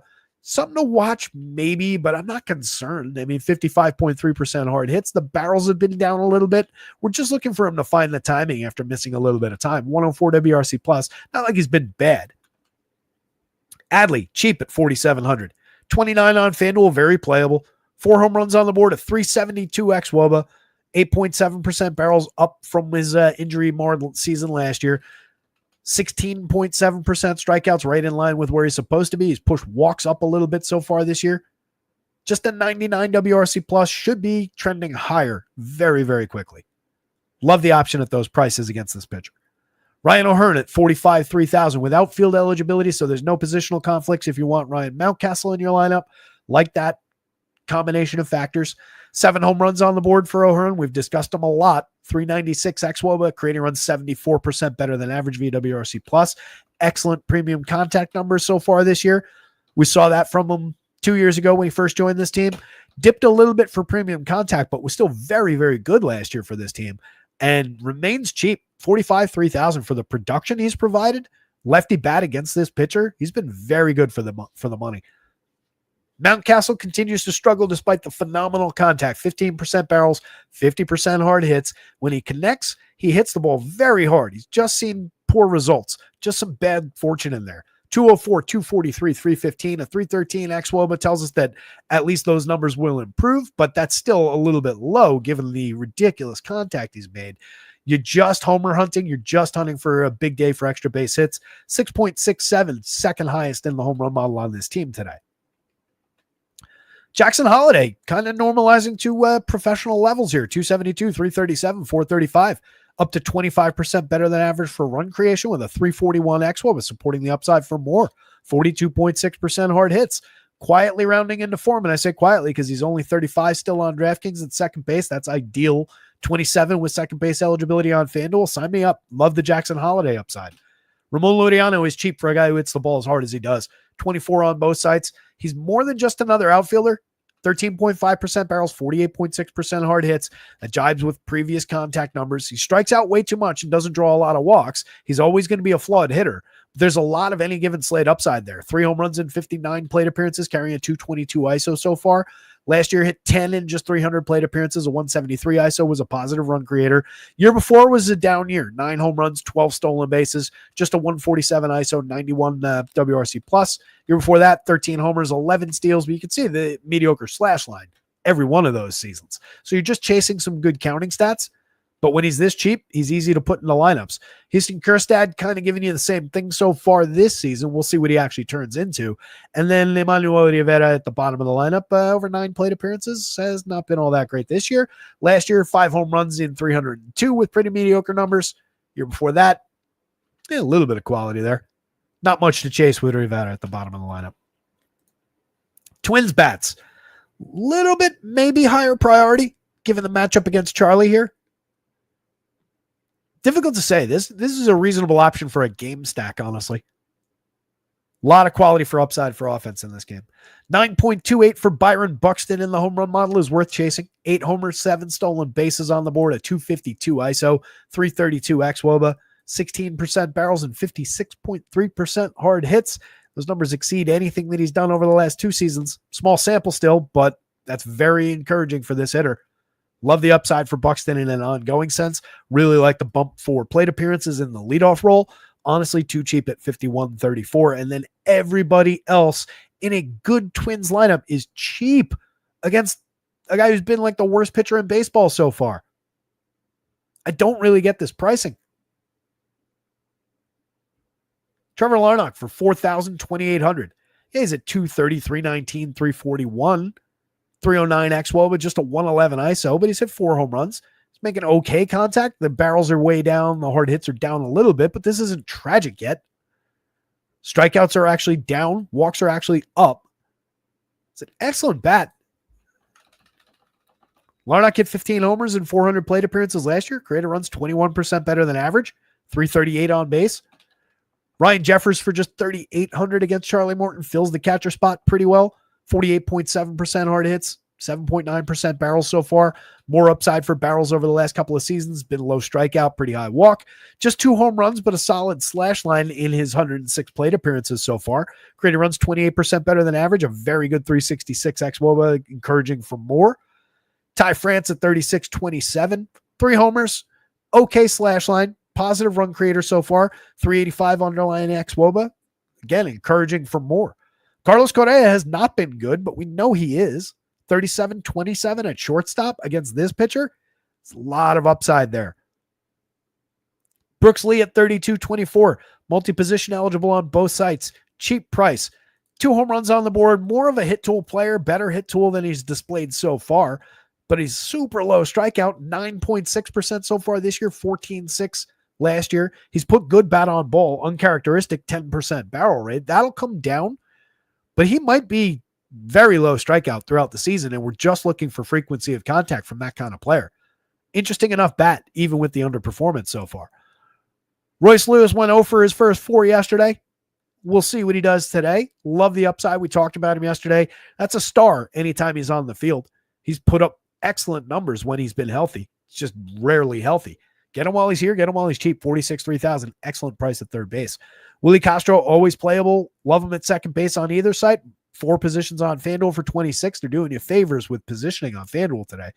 Cody Clemens has power upside. 1 big home run the other day. 211 ISO in his 20 plate appearances so far. He's barreled a bunch of balls. Last year, barreled a few, had some decent hard hit marks. 5 home runs in 120 plate appearances. The 228 ISO is the thing to focus on there. Not a bad number for power upside. Any given slate is the appeal there. 2,800, second base eligible. Another guy with second base. Probably more of an outfield option. But if you can get him at second base, do. 4 positions on FanDuel for 23. Twins bats, Orioles bats. Gun to your head option is probably Woods Richardson, but it's not that appealing. Charlie is probably a pretty firm no, even at 5,000 on DK.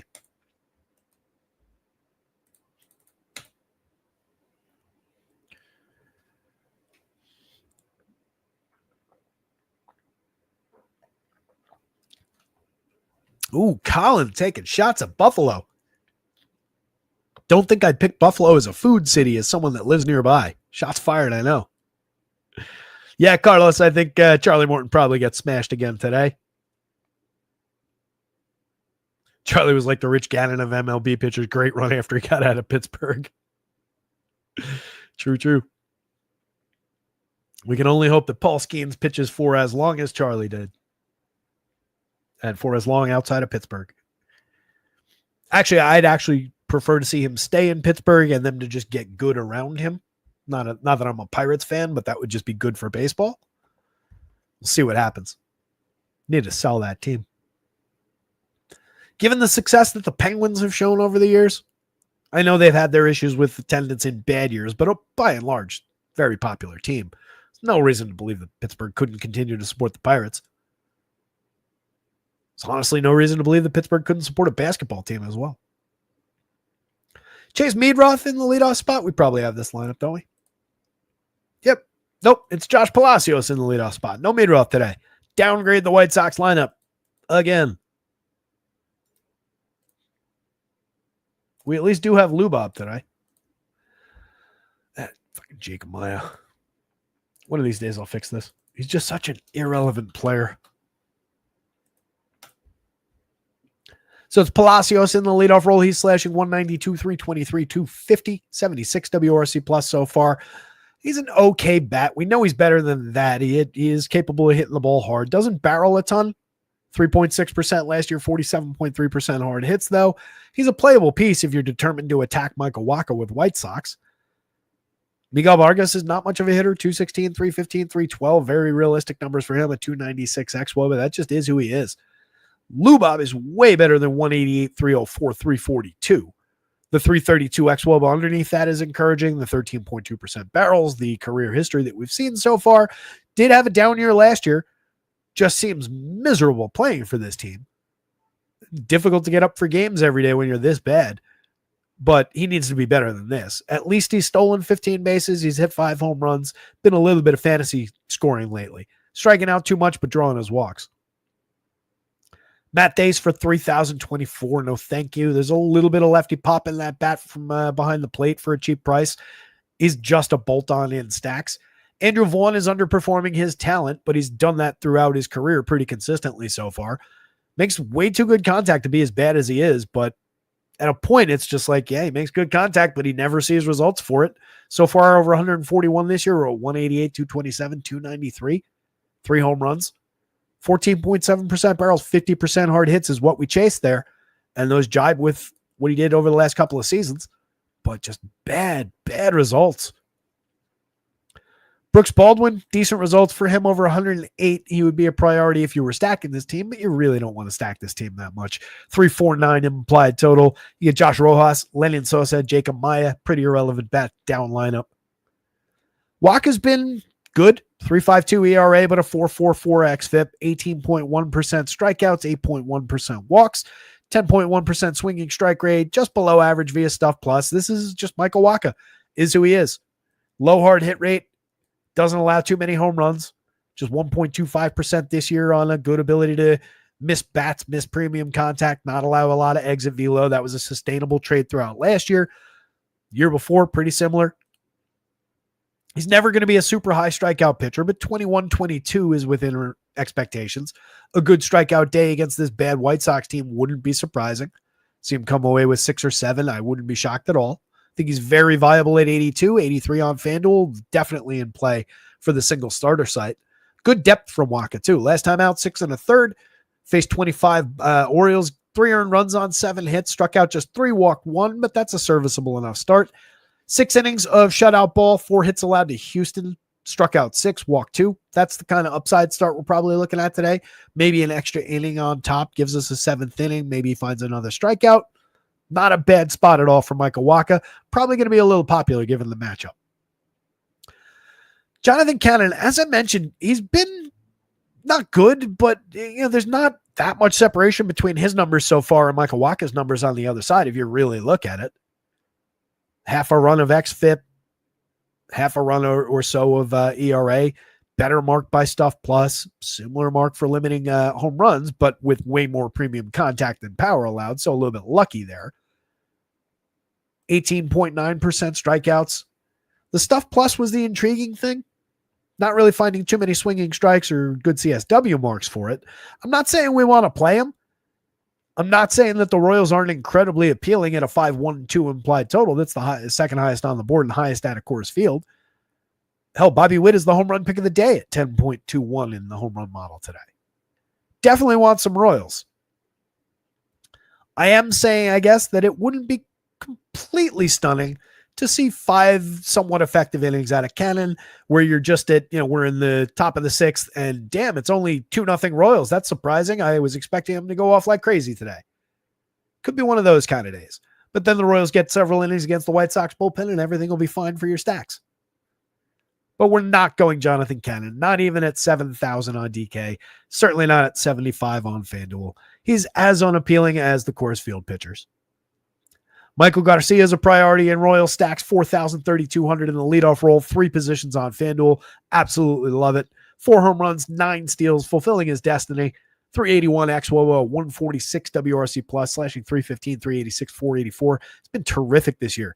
52.4% hard hits, pushing that barrel rate up by 2 points. It's exactly what he needed to do. He's keeping strikeouts low. He's walking more. This is the prime version of Michael Garcia. Get him while he's still cheap. 4,000, way too cheap, way too inexpensive on DraftKings. Not a bad option at third base either. Not one of those guys where it's, I wish we had him at second. I mean, it would be ideal to have him at second, but very playable at third. Bobby Witt, as mentioned, home run pick of the day. 4 homers on the season, 11 stolen bases, 374 xWOBA, killer contact, 310, 383, 493 so far. Nothing not to like about that. Vinny is just cheap. Just continue to have faith. 201, 258, 381, way off the line of where we're expecting him to be, but he's pushed barrels a little bit. Hard hits are down slightly given the lack of timing, but the strikeouts are coming back down. This was above 20% the other day. We're down to 18.5, 6.6% walks. I think the timing is really starting to come around. We've seen some power upside lately, 180 ISO, 302 xWOBA, 71 WRC plus. We've got a long way to go before he's normalized. It was a really bad start for Vinny, which we weren't expecting at all, but I think he's rounded the corner on it. Sal has dramatically underperformed his underlying metrics. A 408 xWOBA, 15.7% barrels, and 46.1% hard hits. Sal Perez is going to come roaring back. If you can trade for him in fantasy leagues and season long, do so. I said that with a lot of faith because he's on my dynasty team. Kevin Biggio, 23-24, the most flawed hitter probably in this entire lineup. Mix and match quality. I don't love him hitting fifth, given just with his downside, but he does have the ability to turn on the ball. He does fill 5 positions on FanDuel at 2,400. They're just giving everybody every position on FanDuel today. Michael Massey is the bat I prefer between those two. They share second base on FanDuel, less so on DraftKings. I would just go Massey at second and ignore Kevin Biggio. They do similar things as far as putting the ball, good bat on ball from the left side from time to time. They're also both sub-Mendoza right now. Massey has underperformed his talent, where Biggio, I think, is just kind of right in line with expectations and just bad. Drew Waters at 3,000, 2,500, playable outfielder, 273, 325, 416 so far, creating runs 7% better than average. Last year, over 19 plate appearances was not good. The year before in 337 was okay from time to time. 8 homers, 16 steals. That's a playable, cheap guy, down lineup type. But he doesn't have the appeal of our Michael A. Taylor types that we tend to chase. Lower end guy than that, and he's hitting 7th. Luke Maley, 26-23. If you need a cheaper catcher, I would much rather have Sal Perez. Depends on where you put Sal. Depends on what you're doing with the other first base eligible guys. But for me, it's first base catcher in like that, and you're just ignoring Luke Maley most of the time. Does have a home run on the board in his 4 plate appearances. Last season, he hit 2 over 154 opportunities, was sub-Mendoza, 268, 252, 235, 308, 391. The year before that was 6 homers in 100 and some odd plate appearances. Scroll away from that too quickly. Kyle Isbell, just a mix and match outfielder at the bottom of the lineup. But the Royals, high priority stack. This goes Royals bats with a bullet.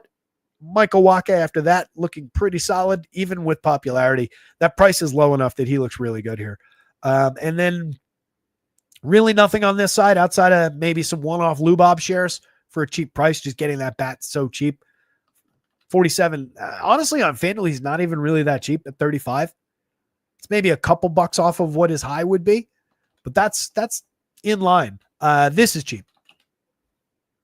But the White Sox, pretty low end. No Jonathan Cannon. Coors Field. A little bit of rain threat in Coors. Still no Tigers lineup.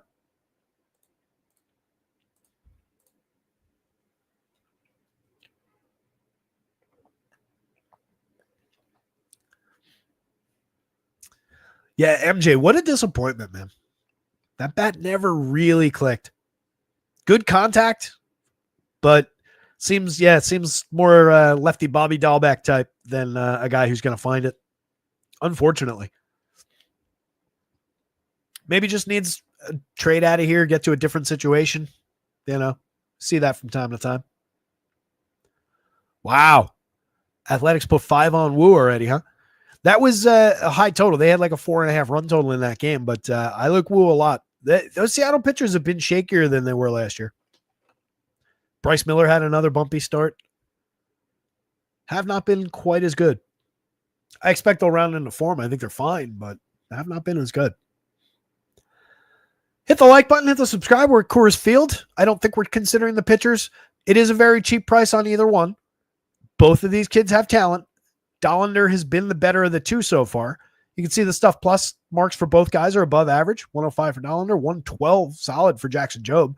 He just hasn't really found it yet at the major league level. 3.38 ERA is good, but a 4.93 xFIP is not. The 13.7% walk rate is unsustainable. Just a 17.6% strikeout rate. I suspect all this is going to come around. He's way too good, and they have way too good of a coaching staff there for it to linger in bad territory, and the stuff has been functional. Just a little bit wonky in the results, but I don't think you really want to tangle with it at Coors Field. 4.43 implied total for the terrible Rockies. Don't love it. Dollander at 65 with the Tigers coming in at 5.69 also feels dicey. Between the two, I think that is the pitcher I would roll, though. He's just seeing a little bit more success. Lower end stuff, he has given up a very high number of home runs, but pitching to a 4.10 xFIP under that ugly 6.48 ERA. He's got a 10.5% swinging strike rate, which is more noteworthy than the 8.7. They're sharing a mid-23% CSW, which is problematic on both sides. Still too many walks over here, but not that many. More strikeouts so far over here in the small sample for both pitchers. Again, probably wouldn't play either one. On FanDuel, I don't think there's any way you need to play either one. There's just not enough ceiling on a good pitching slate. At 65, 67 on DraftKings, it's just chasing that cheap value. I'd be tempted to play either one of these kids over Charlie Morton, but Charlie's only 5 versus them being, 15 and 17 more. That's a tough call. I don't want any one of the three, though. Tigers bats very much in play, high priority. There is rain in the area. Just keep an eye on it. We should know well ahead of time what happens, but just watch that, obviously. Assuming this plays, though, Tigers are going to be super popular given that run total. Kerry Carpenter in the leadoff role looks phenomenal. 8 home runs, looking every bit the part of a star. 15.8% barrels, 44.2% hard hits. Connects completely with his previous seasons of contact. He's cut strikeouts by 9 points. Walks are way down at 1.7%, but I almost don't care if he's going to be hitting like this. We obviously want the walks. We want a better on base. We want a better run creator, but 146 WRC plus so far, pretty difficult to argue with. 8 home runs, a 259 ISO. He's been terrific. Only 46.38. FanDuel's got it right. 46 on DraftKings is cheap. Glaber up to 56.41 at Coors Field, slashing 291, 361, 465. This is the good version of Glaber Torres. He's looking like the guy from 2 years ago on the Yankees that had made all those stunning improvements. 4 home runs, 4 steals, missed a little bit of time. 415 xWOB under the already high quality line, 11.5% barrels. Glaber's got more to give. Very expensive because he's at Coors Field today, but everybody else cheap enough to average that down, at least on DraftKings. Everybody's expensive on FanDuel. Zach McKinstry, just a mix and match type hitter, but 291, 375, 427, showing some quality. Fine in the 3 spot, good correlated scoring option. Just another outfielder on DraftKings at 47, not a great price for him. 36 on FanDuel, not a great price, but at least you get him at 4 different positions, maybe 5. Who knows what's buried behind the columns there. A lot of positions on McKinstry. The real appealing guy here, though, is Riley Green. You go to Green for 100 more every single time between those two guys. Not literally every time, but you know what I mean.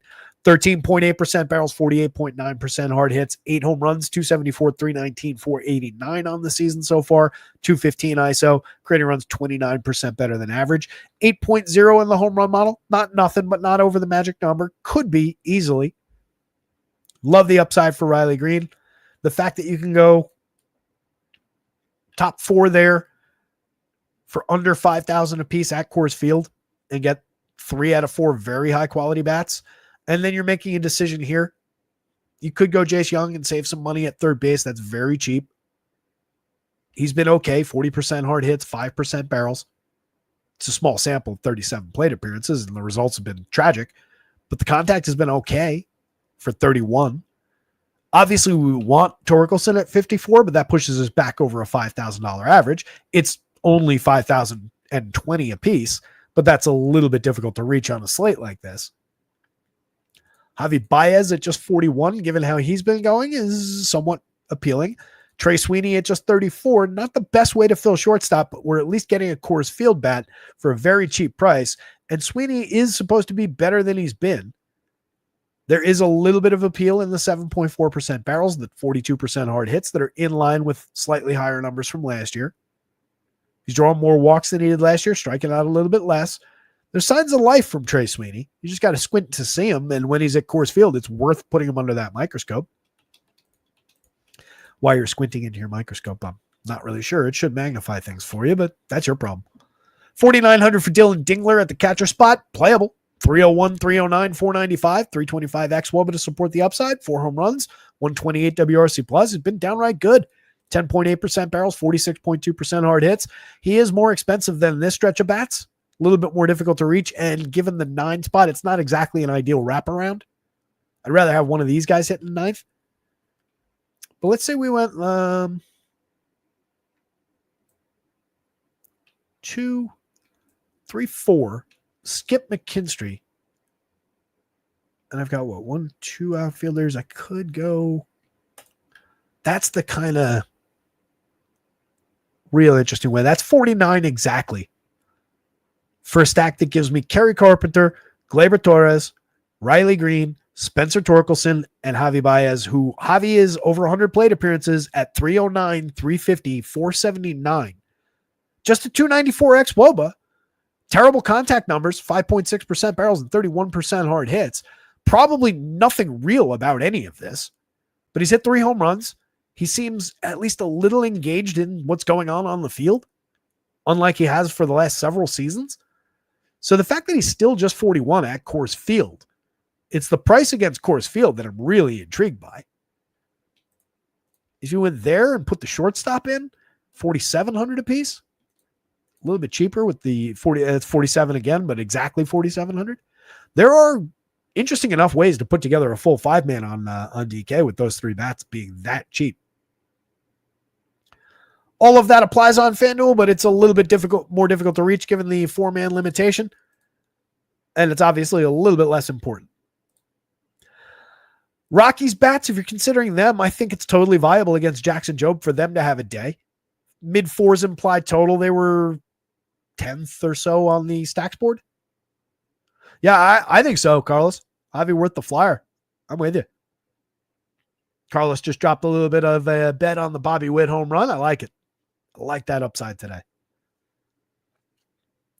If we're going Rockies, Brenton Doyle, Jordan Beck, reasonable considerations in the top 2 spots. Beck's been good, 5 home runs, 4 steals, a 366 ex-WOBA with a 301 ISO on 21.7% barrels and 47.8% hard hits so far. I don't think he's going to be sustainably this good, but take advantage when he's only 3,700. 3,300 on FanDuel is a higher price, but still not difficult to reach. Brenton Doyle is just better than what we've seen so far. 224, 283, 88, but a 338 ex-WOBA underneath it. 4 home runs, 3 steals, 14.9% barrels, and 43.2% hard hits. There's a lot of good in with an underperforming Brenton Doyle in terms of the results. Ryan McMahon looking a lot like Ryan McMahon, decent contact numbers, but an ugly slash line, 3 home runs, bad across the board, but has some mix and match appeal for 3,500 at third base, let's say. 7.14 is noteworthy in the home run model. Easily capable of delivering a big day. Hunter Goodman for just 42 at catcher is very interesting. Against this pitcher, well, I shouldn't say that. Jobe should be good. Against a rookie just finding his way, Goodman's a flawed hitter, but there's a lot of true power there. 9.78 in the home run model, 8.2% barrels, 47.1% hard hits this year. Last year, 12% barrels. He's slashing 274, 349, 451. He's been very good. 5 home runs, a 112 WRC plus, one of 2 positive run creators in this entire lineup today for the Rockies. Michael Talia has been bad. We love the contact. We like the swing. We like the results we got last year, way better than the results we got this year. 37.8% strikeouts is part of the problem. Walks are all the way down at 6.3%. Last year, that was 32.1 and 11.8. With the strikeouts a walk, it's fine for him to be striking out given the power that he flashed last year. 25 home runs and 458 plate appearances. So he was a 3 true outcomes type, and that's fine. This year, he's just been more of a strikeout problem, not enough home runs, not enough extra base hits, and not enough walks. So it's been a little bit problematic, but 3,800 gets him very cheap. 2,900 gets him very cheap with outfield eligibility still on FanDuel. I do like the opportunity for a return to form, even though it's difficult to see right now. At least we get the benefit of Coors Field. Nick Martini, Kyle Farmer, Mickey Moniak. Not bad mixers down lineup, honestly. Martini's put good bat on ball over the last couple of seasons. So far this year in a moderate amount of plate appearances, 74 opportunities, just 13.5% strikeouts. That's down 10 points while walks have essentially doubled in the small sample year over year. But he hit 5 home runs in 163 opportunities, 158 serviceable ISO last year, 6 home runs in 79 opportunities the year before with a 319 ISO in that tiny sample. He's got the ability to perform at Coors Field for a very low price. Kyle Farmer's always been interesting as a mixer for low price and essentially no ownership.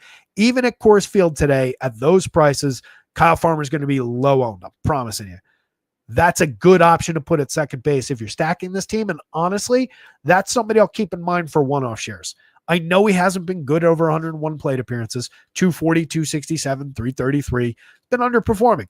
Last year, underperformed the entire season, 242 plate appearances, pretty bad. Year before that, 11 home runs and 369 plate appearances, a 152 ISO on a season where nobody went to him. Year before that one, 14 homers, a 131 ISO, 91 WRC+. It's not a good hitter, but it's a guy who can deliver sneaky, low-owned, low-cost home runs at the bottom of a lineup that's playing in Coors Field today. That's what we're chasing with Kyle Farmer. So he's absolutely in consideration for shares. Mickey Moniak, former number 1 overall pick, struggling at 205, 271, 420. Kind of thought he was going to get interesting when he went to the Rockies here. The interesting part right now is the 216 ISO. He's got 3 home runs. He's making pretty good contact that is in line with previous year's contact. Last season, 14 homers in 418 plate appearances, stole 8 bags, 14 homers in 323 with 6 stolen bases the year before, and actually a pretty effective 280, 307, 495 slash line in that sample. There is talent here. Lefty bat for a cheap price against a young righty. A lot of upside for Mickey Moniak on the right day at Coors Field as well. Another guy to remember down lineup. And then Alan Trejo's also down there hanging out with those guys. Tigers bats, Rockies bats. If I had to decide between the pitchers, Chase Dollander, then Jackson Jobe, but it's very close, and neither one is all that desirable. Last game up. Carlos Soto says plus 500 FanDuel for Bobby Witt. I like that a lot, actually. That's a great price. Power hunting with Kyle Farmer. Yeah, look, let me get that straight. That is very much a flyer. There's not a lot of reason to believe in Kyle Farmer. It's much more about the fact that he's so cheap. You can just drop him in at second base. You can do that in stacks or outside stacks. And even at Coors Field, he's going to be like 3% owned, 5% owned at most. I'd be shocked if he was much more than that. And that's the upside you get. He's not good, but every now and then he can sting the right pitch, give a little bit of upside like that 6.8% barrel rate when he hit handful of home runs. Right? That's what we're looking for. He's lower grade than than like Michael A. Taylor, who we go to for the same reason. They used to be on the same team.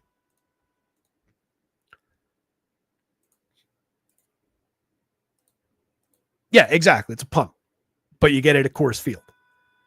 Anytime you can grab something that has any kind of hint of quality to it, shut up with your horn.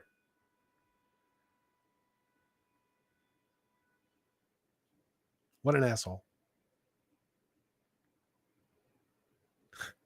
Anyway, anytime you can get a hint of anything that's under-owned with a little bit of quality at Coors Field, I think it's worth doing. Blue Jays and the Angels, 2 vulnerable pitchers who do have upside in this game. Neither lineup is in. Just after 5 o'clock, plenty of time to get everything uploaded for FanDuel, get these last few lineups in. Jose Barrios pitching to a 3.98 ERA, but a 4.02 xFIP underneath that, only off by a couple of points. Kind of is who he is, 21.1% strikeout. All of this looks like Jose Barrios. Honestly, if you just took this, just like copy paste that as an image and sent it to me, Jose Barrios might have been my first guess as to who is this. That looks so much like him. He's a guy who has been consistently average, overrated in spots throughout his career. Capable of breaking off a good day here and there. Not a bad pitcher, but also not a very high-end one. But for example, last time out against Boston, 6 2/3, gave up 7 hits, faced 27 hitters, but a solid deep start. Only 2 earned runs on those 7 hits. Struck out 8 Red Sox, walked just 1. 5 2/3 back on April 1st, April Fool's Day against Washington. 2 earned runs on 4 hits, faced 22 hitters over 5 2/3, struck out 8, walked 3. Reasonable start. Hasn't had the first time out he gave up 6 earned runs on 9 hits, but first start of the year back on March 27th. At this point, we're going to ignore that. That was against the Orioles as well. Outside of that one, he had a 4 earned run game against the Orioles again. Nobody else has really gotten to him too badly. Mariners put a couple of runs on him. He shut out the Yankees over 5 1/3, struck out just 4 and walked 2. So you can get those kind of games from him as well, where he's somewhat effective for limiting runs, but lower end for strikeouts. And those are the days where it's like, all right, he was good, but he didn't really pay off my 85, 87. That's why I think he's a little bit high priced. Typically, he's going to come in around these median, 28 to 30 point game without a lot of ceiling. The Angels do have plenty of strikeouts for him to go find, though. It wouldn't shock me if he had an okay upside day. 6 to 7 strikeouts in play. 25.7% rate this year, 22.6 in larger samples from last year. Still no Mike Trout. So Barrios is playable at 85 on DraftKings. He's playable at 87 on FanDuel. I honestly probably prefer him actually on the FanDuel slate, oddly, as a standalone, probably low-owned pitcher from the end of the night with a little bit of strikeout upside. I think he just kind of plays more in the middle on DraftKings because he's in that space between SP1, SP2 pricing. I don't love him over there. Obviously, he has the same scoring upside on as he does on FanDuel, but a little bit bumpier on DraftKings for some reason. Yusei Kikuchi, a little bit more of a roller coaster. 4.21 ERA, but a 4.71 xFIP underneath that is pretty ugly. He's walked almost 12%. That's unsustainably high. 20.4% strikeout rate so far. Comes on just 8.3%, swinging 25.2% CSW. He has not been peak Kikuchi by any stretch. 6 strikeout game 3 different times, a 5 strikeout game last time out. Hasn't been a disaster in any of these games. 4 runs is the most he's given up. He has completed the 6th inning 4 different times. That was his first 4 starts. Been more limited in the last few. The earned run average goes up a little bit because of a 4-run game. He gave up 9 hits and 4 runs to 19 hitters over just 2 innings in his last start to the Twins. Struck out 0 and walked 4. That was, 2 starts back. So that has an impact on the ERA. But the xFIP obviously is way higher than the ERA even with that involved. So that's not a good indicator. The fact that the swinging strikes are down from 12.8 last year explains where the strikeouts have gone, but that's a big point of concern right now. So far, the Angels have not gotten what they've paid for out of Yusei Kikuchi. We've seen him be this guy before, and it's been problematic, and he's been a target for us for DFS bats before. But when he's going right, he's got excellent upside. He is a good strikeout pitcher. The Blue Jays, not particularly vulnerable to the strikeout. 21.5% average is skewed by the 47.6 that Dalton Varsho is carrying over 21 plate appearances. Same version of this lineup was 15% last year, but there's a 0 in there. Call it the 17 from 2 years ago in larger samples. Excuse me. Low enough strikeout lineup. I don't like the upside for Kikuchi here today. 76 on DraftKings. I think you could throw some darts at it and just kind of hope for a clean game. That would be the successful day for Kikuchi. At 8,000 on FanDuel, same thing. You could throw a few darts at it, hope he finds his strikeout form against a team that's not really going to push him toward him. But you can see the power that's showing for the Blue Jays. You can see all the negative aspects of Kikuchi kind of shining on the Blue Jays side of this one right now. So I'm not wild about it for a pitcher that I do like getting to on days when people aren't. I might have a couple shares, but it would just be dart throw quality. Blue Jays lineup definitely in play. 4.39 implied total for them. It came close to making Vladdy the home run pick of the day. Just 4 on the season, but a 395 xWOBA making killer contact, 15.4% barrels, 52.9% hard hits, 13 in the home run model. I love the upside for him. Sub $5,000 price on DraftKings. There should be a big bell and an alarm and a bunch of things flashing and balloons falling from the ceiling as I read that price. That is spectacular. Just roster Vladdy. That's a good one-off at first base. Both sides. 3,300 is too cheap on FanDuel as well. 49 is ridiculous on DraftKings. He hasn't been bad. I don't understand why the price keeps going down. Maybe he's not been complete superstar quality. The ISO is way low for him.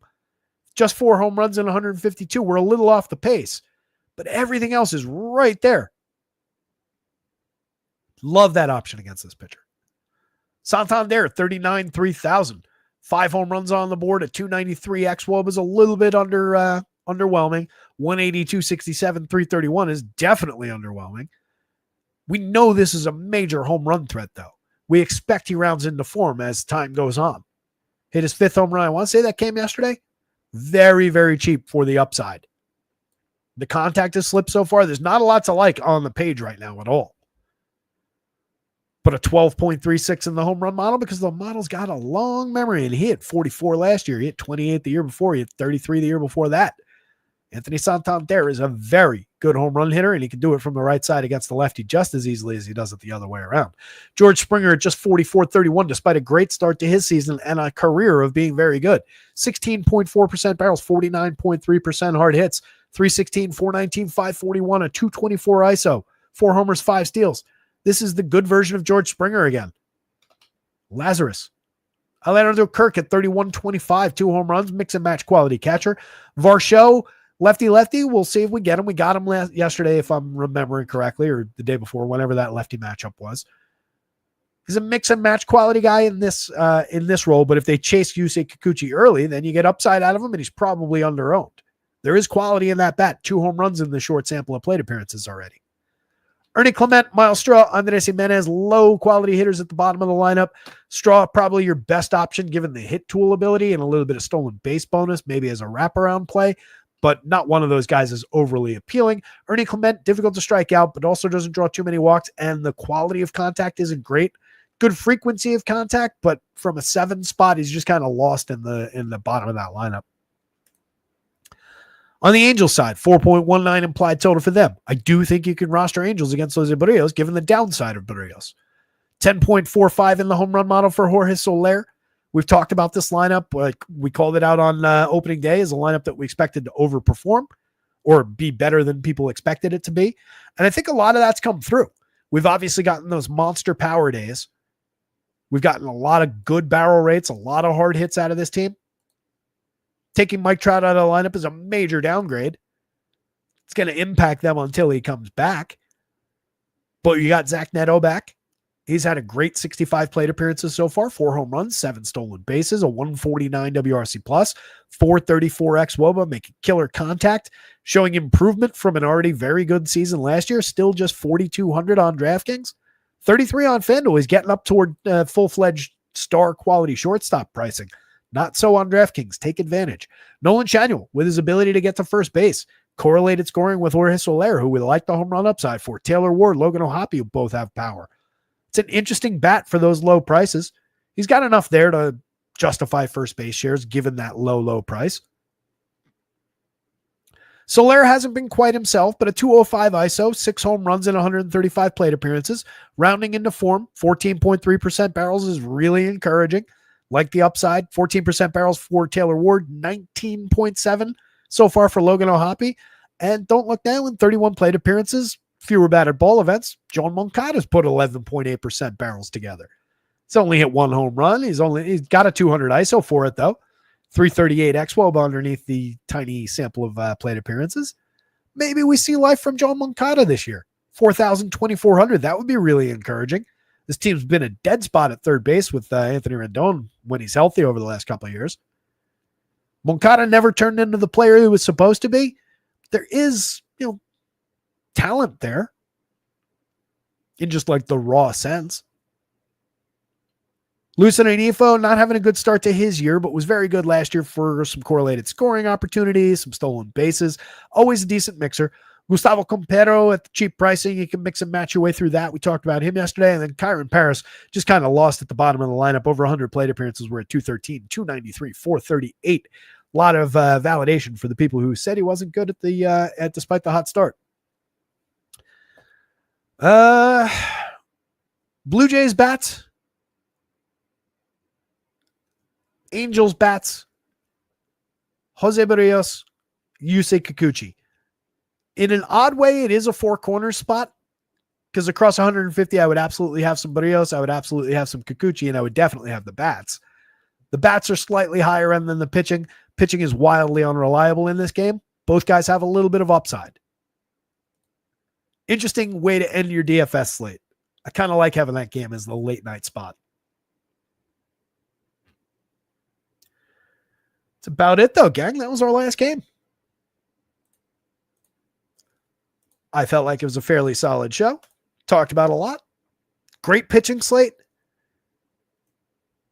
again, we've got a lot of quality through those guys. You could include Molly and how can that conversation as well on FanDuel. Bumpy guy there. Bumpy down here, given the Coors Field of it, the Charlie Morton of it, the Jonathan Cannon of it, and a bad matchup. But a lot to work with through there. Again, Baz, a little bit high danger, given that really solid, hard-hitting Philly lineup in that ballpark. I think Baz gets nailed today, and I don't like it at the price. If he was priced like Michael Wacha, that would be much more interesting. Wacha is very interesting at those prices, but I would expect he's going to be very popular. Great spot against the White Sox. Hunter Green, love the strikeout upside. High danger spot for power if Atlanta comes through. Like I said, if they put 3-4 runs on him, that's going to be problematic given all the good options on this board and some significantly cheaper prices for not dissimilar upside. So Green needs to be very, very good. But the good news is he is very, very good. He's the best strikeout option on this slate. Love Christopher Sanchez. This is a ludicrous price. Top priority SP2. You can play, honestly, if you went Sanchez and Grant Holmes, I have no problem with that as a pairing. 14-9 total. I probably could have done that math in my head. If you went Christopher Sanchez and Yusei Kikuchi, I wouldn't really have a problem with it. I wouldn't call you crazy. Same deal with anybody in the 8s. This is a ridiculous pairing given that Dylan Cease is only 8,000 with his strikeout upside against that Yankees lineup that does have plenty of danger in it, but plenty of strikeouts for him. That's a killer combo.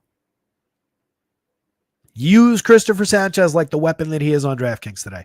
That is a great, great spot. Even if he only goes 5, still perfectly fine. And the fact that you can pair him with some of these decent options, a lot of power there. Max Fried, love the pitcher. It's just a little bit lower ceiling given what he does versus what the Padres do at the price. But I very much expect Max to go 6 or 7 and have a very good day. So very playable. Molly's an interesting option. So is Houck. I could see one of those two pitchers definitely succeeding and giving a little bit of a surprise to the FanDuel slate in suppressing the offense there. But that looks very much like an offense game. Thank you, Monty. Monty says, great rundown. Thanks for your time. Best of luck tonight. Best of luck back to you, pal. Cooch, thank you too. Lar, thank you, buddy. Really appreciate everybody hanging out. Appreciate all the thumbs ups. If you haven't hit it already, hit it on your way out the door. Subscribe to the YouTube channel. That will help. We got it like 60 something more to go. And then we're over 1,000. I feel like I've been harping on that one for a while. Join the Discord. It's free. Jump in. There's a link in the chat in the description for this video. Links to the website, rotoscouts.com. Everything's under $1 a day. MLB, NBA, NHL going on right now, all through the playoffs for those. Every single main slate guaranteed. Most of the early slates like today, I throw up on the site as well. So you get a lot of bang for your buck. We're looking to keep money in your bankroll, grow your bankroll, not draw from it every month. No reason to be paying hundreds and hundreds of dollars for your projections. So check out rotoscouts.com. Give our guys over at acemind.io some love as well.